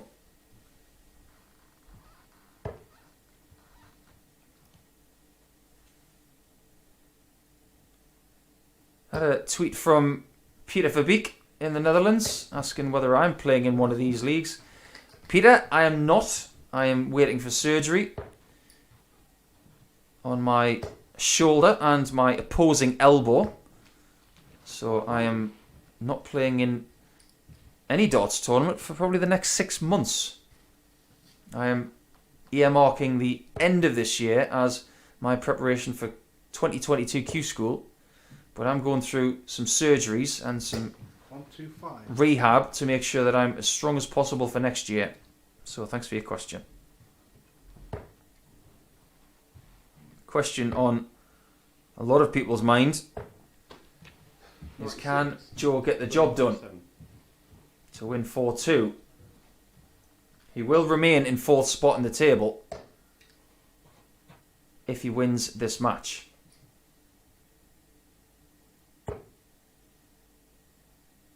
It will get him into a 4-way tie on points in the daily table because we have Bates, Burnett and Caven on 4 points.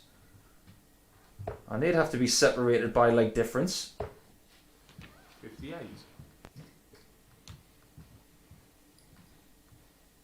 And if Joe Davis wins this leg, by my calculations, he would go to 2nd place in the table on the day. Shock. 47. And that 7 guarantees Joe Davis 6 darts from 146. Because you can't finish 166 in 3. A bit of maths here. 68. I make that. It's a nice leave. 98. It's one thing you have to be good at as a top level dart player. You have to be able to be good at subtraction. You will not find better subtractors in the world of sport than dart players. As Daryl Fitton leaves 36, it could be in vain with Joe Davis being very good on the double 16 today. He's too good on the double 16. Is he good enough on double 8? The answer is no. And Fitton is very much alive after Joe Davis misses 2 match darts.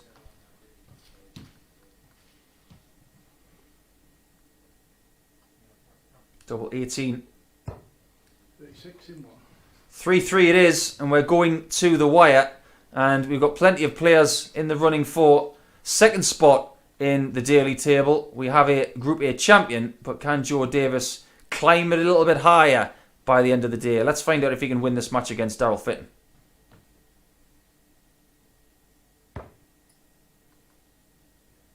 He's been involved in a lot of close matches this week, has Joe. 93.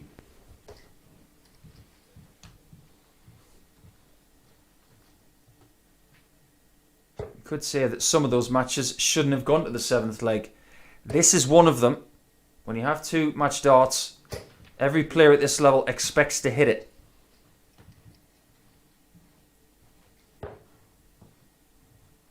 Match statistics are fairly similar. 98. Averages in the high 80s. Joe a little bit closer to the 90 mark. 30% on doubles, 3 from 10. And one of the reasons why Daryl Fitton is still in this match is because his doubles are 75%. He's hit 3 from 4. And he's hit 3 maximums to Joe's 0. So the statistics are somewhat misleading. 97. Davis hits the front on the scorecard in leg 7.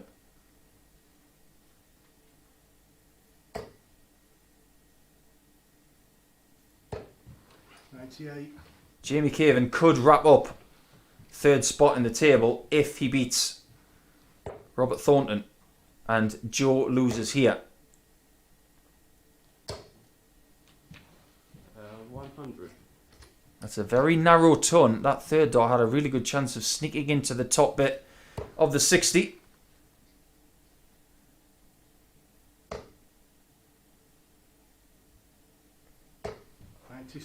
That's a lovely switch from Daryl. Great last dart. It was one of those darts that you needed to deliver to stay in the match. Joe Davis has already had 2 match darts. He gets a 3rd at double 18 to defeat Daryl Fitton for the 2nd time in the week. 104. and he does it wonderfully. A really, really good shot from Joe. He draws level with Jamie Caven on 14 points for Group A, and that plot will thicken as Jamie Caven takes on Robert Thornton in the next match.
Welcome back to the action, and the plot has thickened when it comes to third spot in the table, because Joe Davis has now taken third spot from Jamie Caven on leg difference.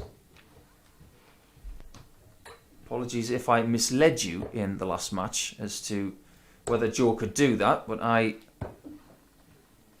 read my notes wrong. 14 points for Joe Davis and a leg difference for Group A of all square. Jamie Caven on 14 points and is on -5.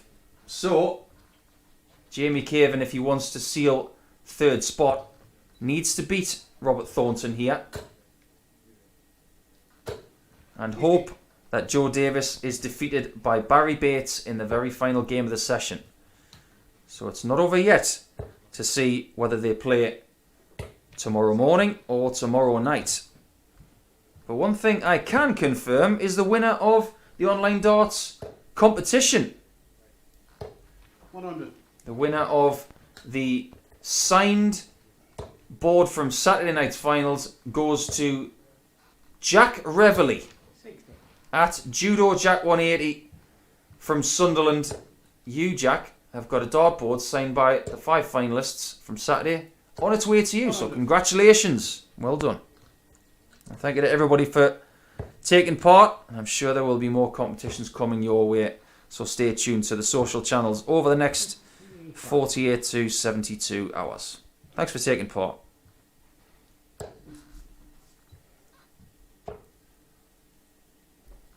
Well, these two have come into their third battle of the week. 1 game all.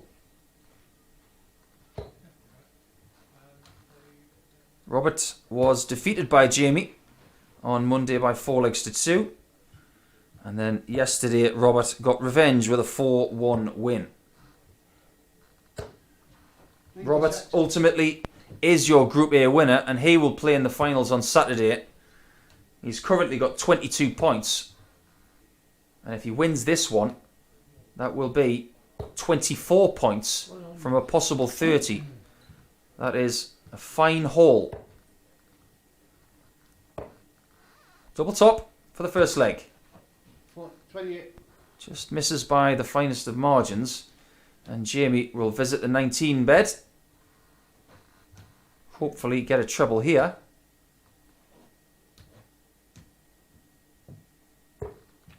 And misses the ball 58. to the north.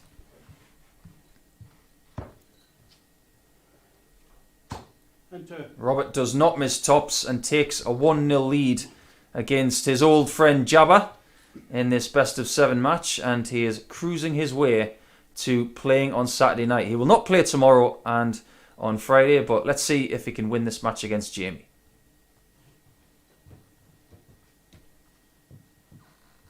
It'll be fascinating to hear from Jamie over the next couple of days as to 85. how he feels he's performed in the last 48 hours. I wouldn't be surprised if Phil Bars from Online Darts grabs a word with him and sticks it on YouTube.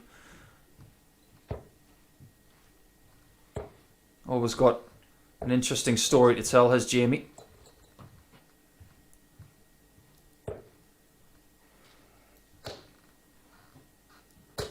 100.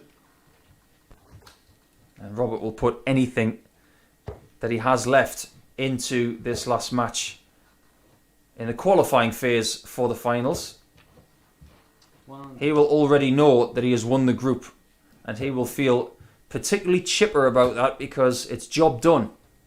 When he started the week, 122. he wanted to win the group, and he has done just that.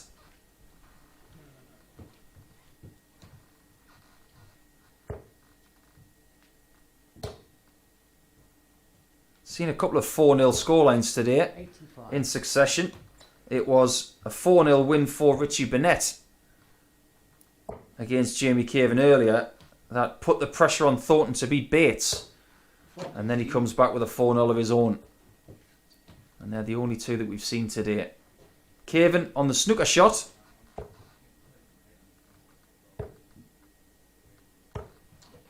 84. And leaves 63 with Robert on 96 for leg 2. Great first dart. 2. 14 darts it takes for him to take leg 2. And he's not showing any signs of slowing down, is he? I think he's hunting down a second possible 4-0 in a row. Leg 3 coming up.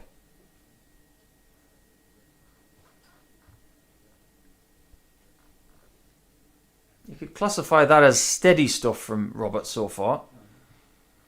I think he forgot that he was throwing first. That happens now and again when you're in the zone.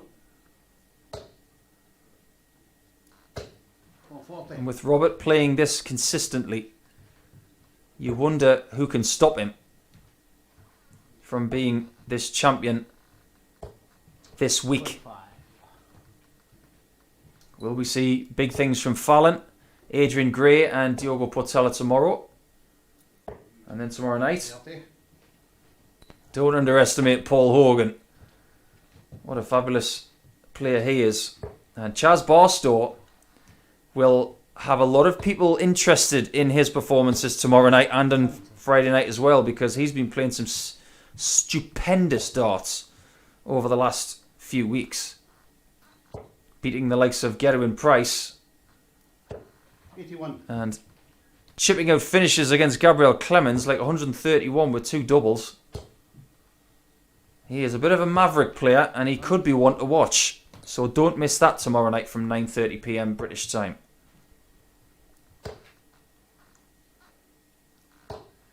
100. Steady as she goes is Robert in this game. He's taking advantage of continued issues for Jamie on 96. his troubleshooting. Seems to have solved that problem with the line of the dart as Robert goes for a 150 out. 132. Just misses out on that big ton plus out. Like I say, Jamie seems to have fixed the line, but now he seems to be having some issues with the weight of the dart. 4-4 is the target for Robert, And 3. and finds a 3-0 lead. He's looking to finish in style. He's looking too good for Jamie Caven at this point, and with an average of just under 90, it's a steady performance, but it is good enough for a 3-0 lead.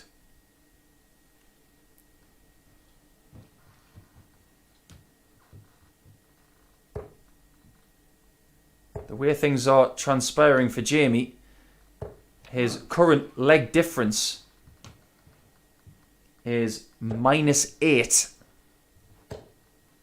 And if he doesn't win from here,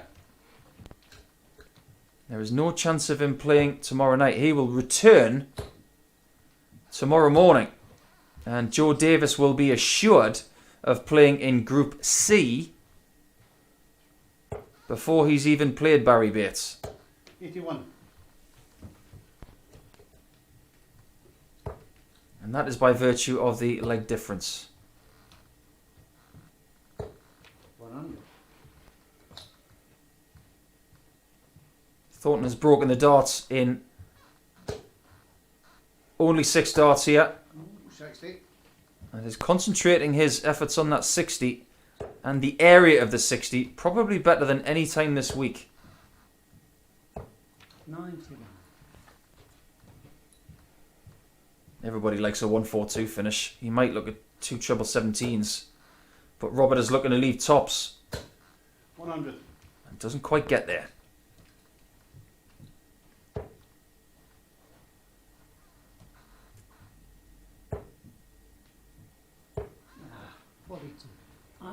Bit snatchy on the last one. And Robert has double 10 And 2. to finish the job. Your Group A champion has completed the task and he has finished the week with 24 points from a possible 30. He has been the best player overall and he's finished today as your daily winner as well without dropping anything at all. 10 points from 10. Fantastic stuff from Thornton as we go into game 14, which is Darryl Fitton against Richie Burnett.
Two matches remain and it's all smiles down in the playing sector because you could say that the pressure is off a little bit now as these guys know exactly where they're playing tomorrow.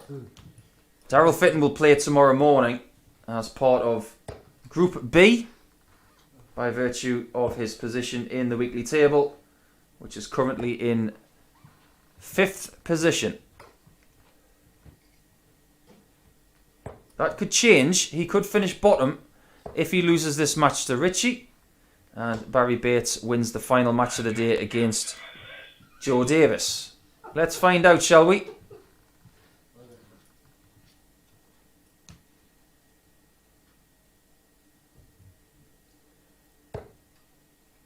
You never want to finish bottom. It never feels good to say. I finished 6th from 6. So Darryl will put everything he's got into this to try and get a first win of the week against Richie. It was at this point yesterday where Richie was quite irresistible. I should have said simply irresistible because that's a really good song.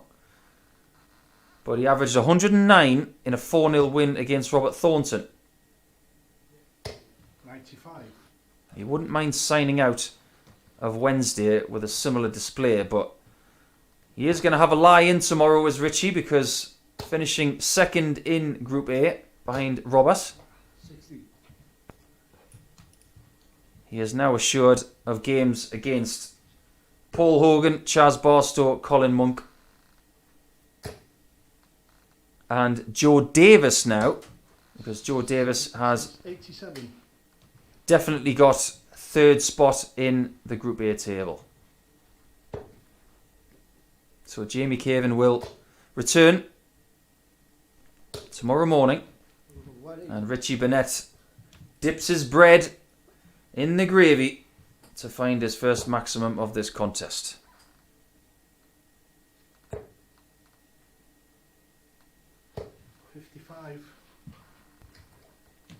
The good news for Daryl and for Richie is that they can use this game as a really good practice game to try and build on existing confidence and fix any potential problems That'll do.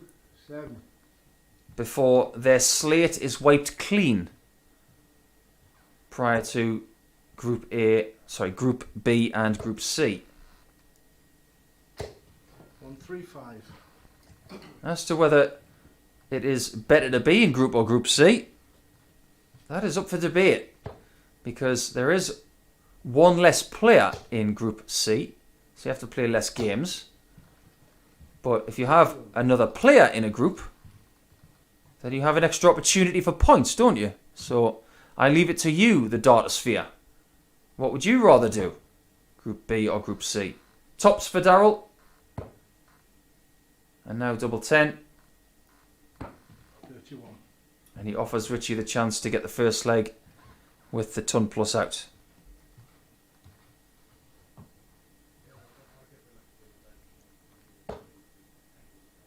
82 remain.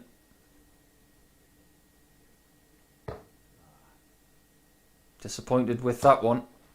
As you can see, Richie throwing old school flights. I wonder how many of those flights he has left, because they look like his old dart shirt. Fitton finds double 10. It has not been Darryl's day, but he could have a better ending to the day if he can find a win in this game, which is, of course, best of 7 like all of the other matches we've seen today. Yeah, just look at this flight of Richie Burnett. The white at the top, the green trim, the red at the bottom. Very Welsh colours, of course. But then look at the dart shirt he used to wear in the mid-90s. It's very similar to that. I wonder if he's still got that shirt. You would hope so. It's a classic.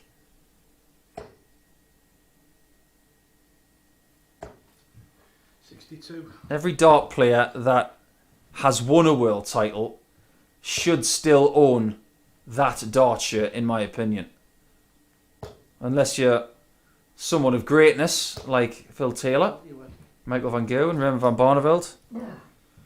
Maybe some of the shirts worn have made their way to a collector.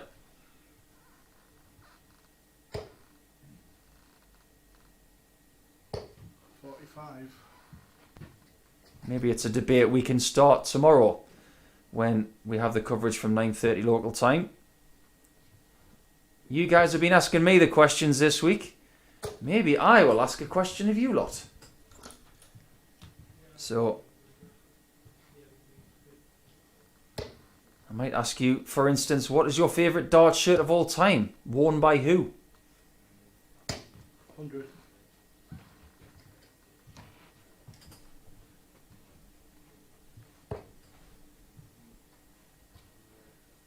Well, it's not that far away, Richie.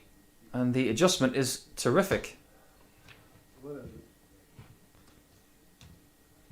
Sometimes it's really difficult knowing that the ultimate prize that you're playing for has been taken by somebody else.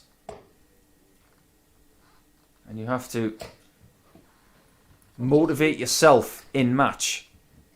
That's darts. No one's going to help you. You have to do it yourself. Boy, is that a good 180. 180. You almost knew that that was going to be planted in the red as soon as the other two were in there.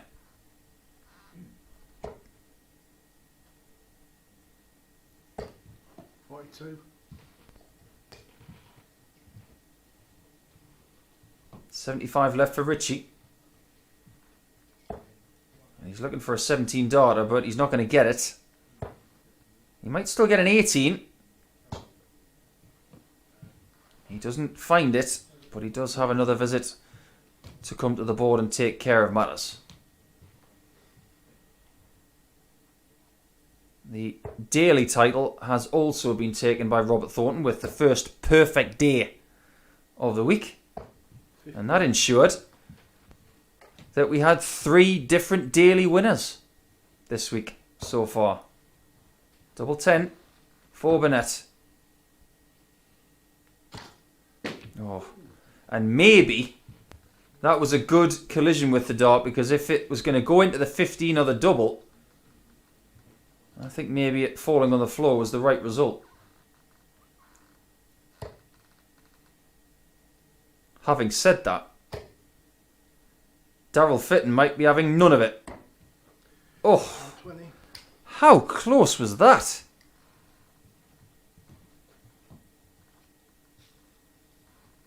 I think Richie Burnett was waiting to see if Daryl was going to say 150 and 3.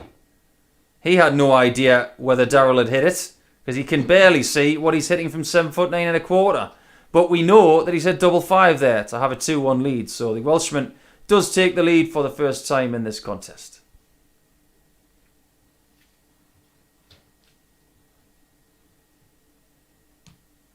I'm getting ahead of myself. It's 1-1. I'm thinking it's 2-1. Well, more fool me. I'm getting ahead of myself. 9.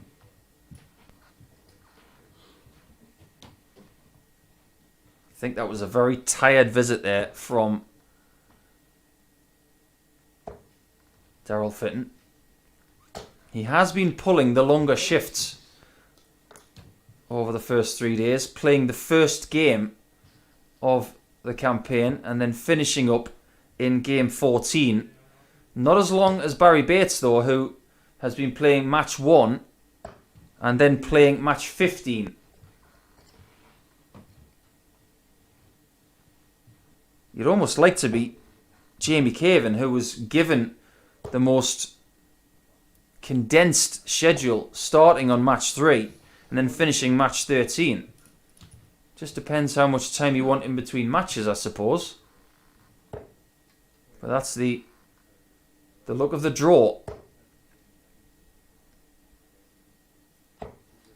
And scoring-wise, this is about as bad a scoring leg as I've ever seen from Fitton.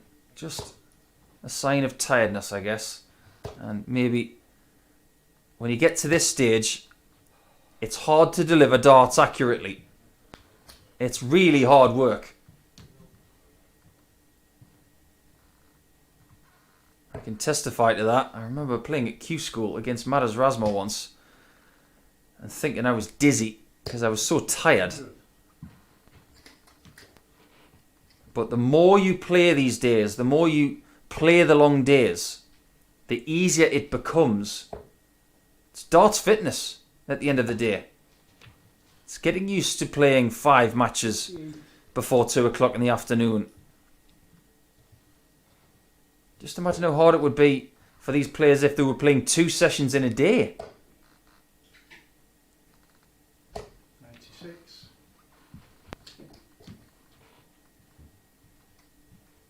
You get the sense that the adrenaline of the challenge has left both players and they need to somehow manufacture some more. The averages are not good. This is an adrenaline sport. It's a very useful 81.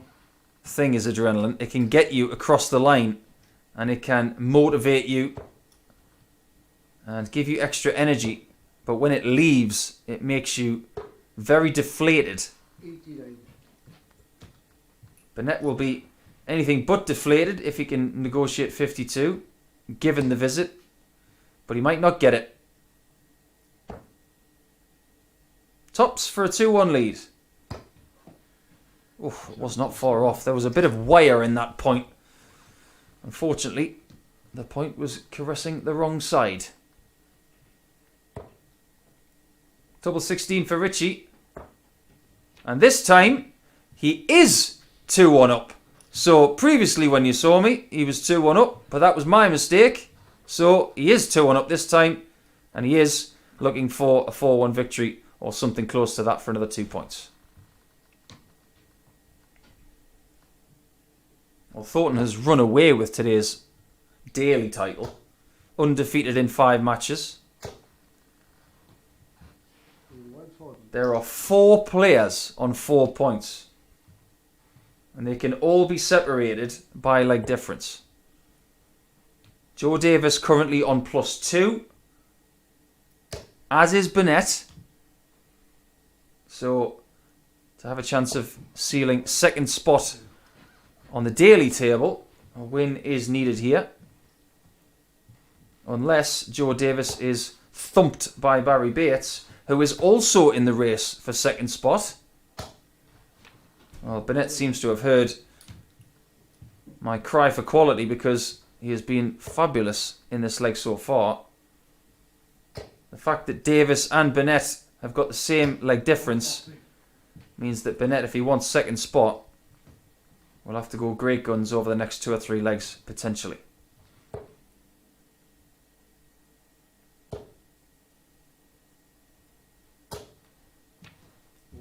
He has been very, very good in this leg. He has hit 7 treble 20s from 9 darts to set up the possible 11 darter for a 3-1 advantage. Gets the 9. Double 8. And misses, but isn't panicking with Fitton 244 behind. I think even Daryl Fitton can afford himself a bit of a smile. You question whether the advantage is to the new players tomorrow or the people who have been playing all week. As Richie Burnett completes a beautiful 13 darter and gets a 3-1 lead, and he's looked the better player on the whole in this one, and he's only 1 away from victory to get 6 points for the day. Bit of a joke being shared between the 2 players, somewhat covertly.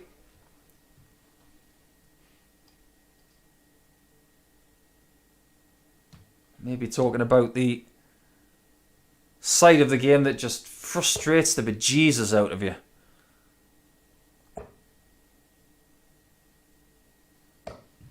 $134. Well, this would be an ideal scenario for Richie if he wants to get second spot today. 140.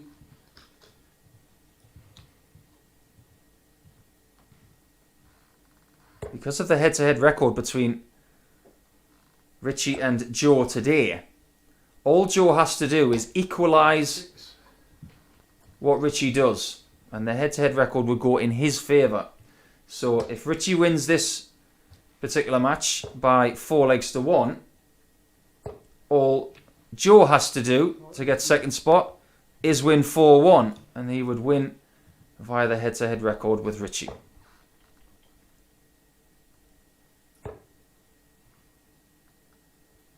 You get the feeling that Barrie Bates will have something to say about that. I'm sure he hasn't forgotten that performance on Monday afternoon where he didn't play well and he wants to right that wrong, but he definitely did that yesterday. He had quite a spectacular game with Fitton in the last game of yesterday.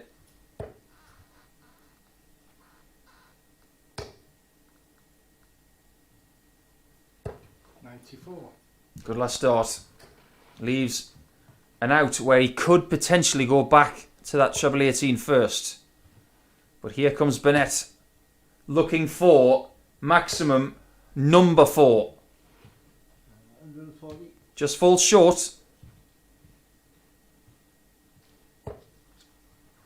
Treble 14 will be the target potentially, but he's gone for the double down on double 7. No score. Oh, never in the world. Too aggressive. And that is the pitfall of that shot. If you go a little bit heavy-handed, you can bust it left or right. And similarly to Richie, who bust 180 earlier, he now has to go all the way back to 134 after Richie misses a match start at tops.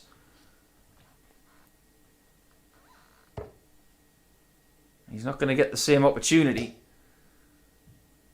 But he's not going to bust it this time. Double 10 for Richie to finish his campaign for the day, and has done with a 4-1 victory. And in every likelihood, he could finish second for the day. But it's down to Joe Davis to see if he can usurp Richie Burnett by the same scoreline. If he beats Barrie Bates by 4 legs to 1 or 4 legs to 0, he will get second spot for the day.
Final game of Group A will now commence as we have Barrie Bates against Joe Davis, and it does have a bearing on a league position for today's table. And what we can confirm is that Joe Davis will seal third spot for Group A, finishing on 14 points and a better leg difference than that of Jamie Caven. So he will not progress through this group yet, but will have the chance to play tomorrow night and Friday night against Paul Hogan, Chaz Barstow, Colin Monk and Richie Burnett. A particularly interesting group. I hope you can join us to watch that via your favoured bookmaker site or via the Online Darts YouTube page.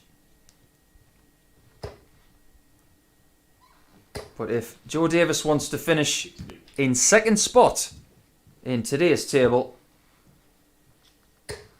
then a win against Barrie Bates is needed here by 4 legs to 1 or better.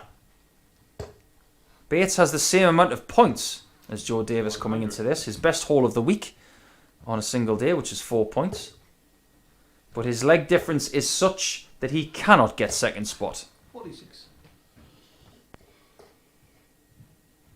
If Barrie wins this match, he will seal third spot, a best showing of the week so far. 58. One of the reasons why Richie Burnett has the best leg difference of the week at plus 24 is because he's had 7 4-0 wins. Quite astounding. 135. Barrie Bates gets his first maximum to set up 109 for the first leg. He'll remain on the 54 and fail for a second time to find it.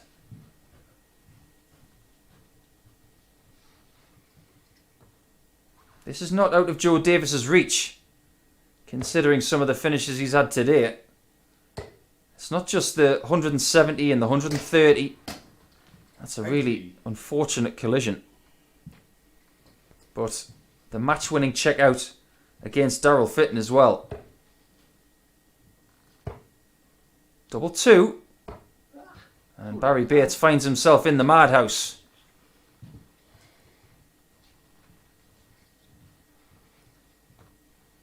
Can the man with no nickname from Brighton find double for himself?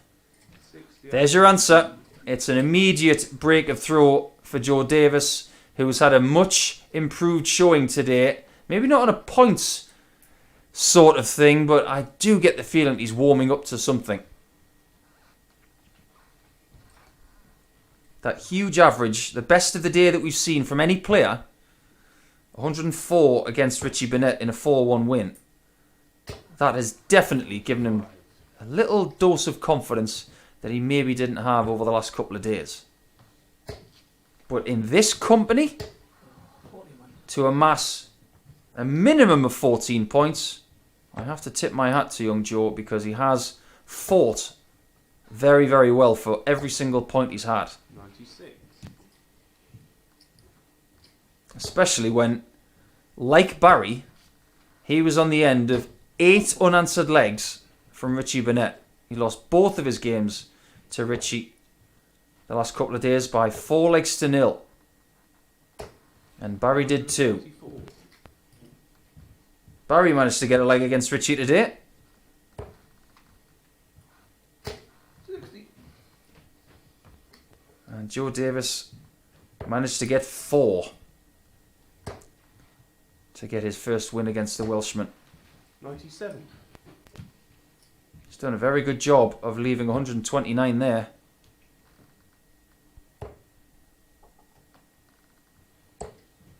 And this is one of those Chaz Barstow style finishes. 57, 36, 36. Come on. 59. That's not the end of the world. That's a decent leave if you're not going to get a big treble, because it's 2 singles to a double when you return. Barrie finishing in the lower echelons of the league. He will return tomorrow morning and Friday morning for Group B. Double 16 for Joe. 17. And he is definitely getting better on his doubles. That has been the marked improvement today for me. I said early on that his doubles needed to be crisper, and they have been. 2-0 to Joe Davis.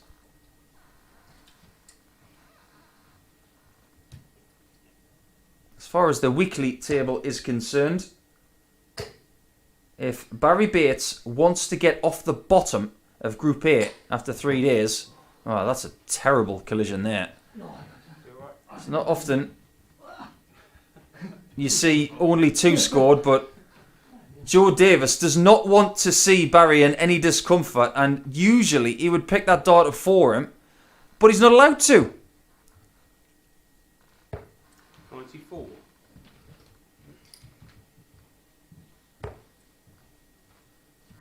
Barrie needs to win this game if he wants to get off the foot of the table. If he does not, 68. then he will finish 6th, but off the back of his best day of the week. But it's looking likely that Joe Davis is going to get a second 4-0 win against Barrie, the way he is playing in this match so far. But here comes Batesy.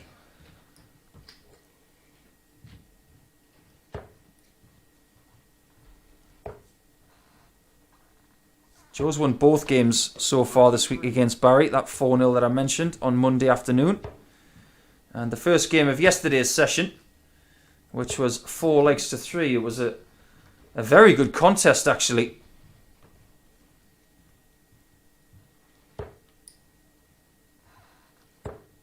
He will hope to leave tops, and does. Very tidy work here from Joe Davis.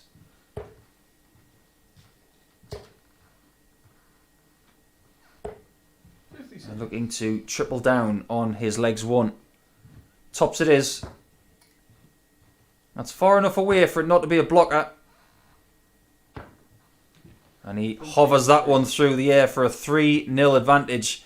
And he's looking to swim his way to the pool of Group C, which he will take part in tomorrow night and on Friday night with a 4-0 victory against Bates. He's only one away.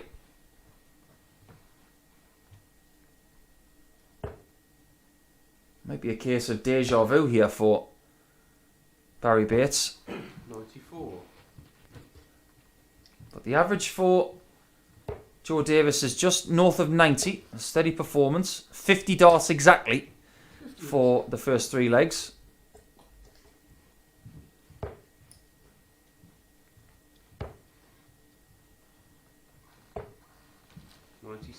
And every dart player likes the number 50. No more than Joe today, because not only did he have the best average today, he had the best finish. Or should I say, the best finishes. Because he got the 130 and the 170 out in the same match. 140.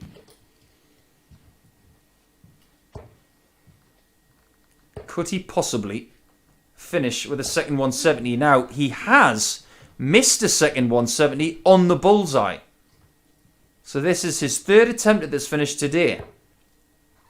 He's not going to do it. But he has been vastly better than Barrie Bates in this match. And he's looking to confine Batesy to the basement of Group A. 47. 2 visits in hand to finish this job off.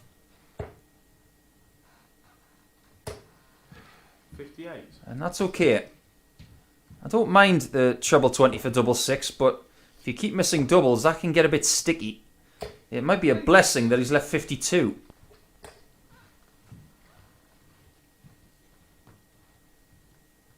Single 20 for the double 16, which has been a very good friend to him all day long.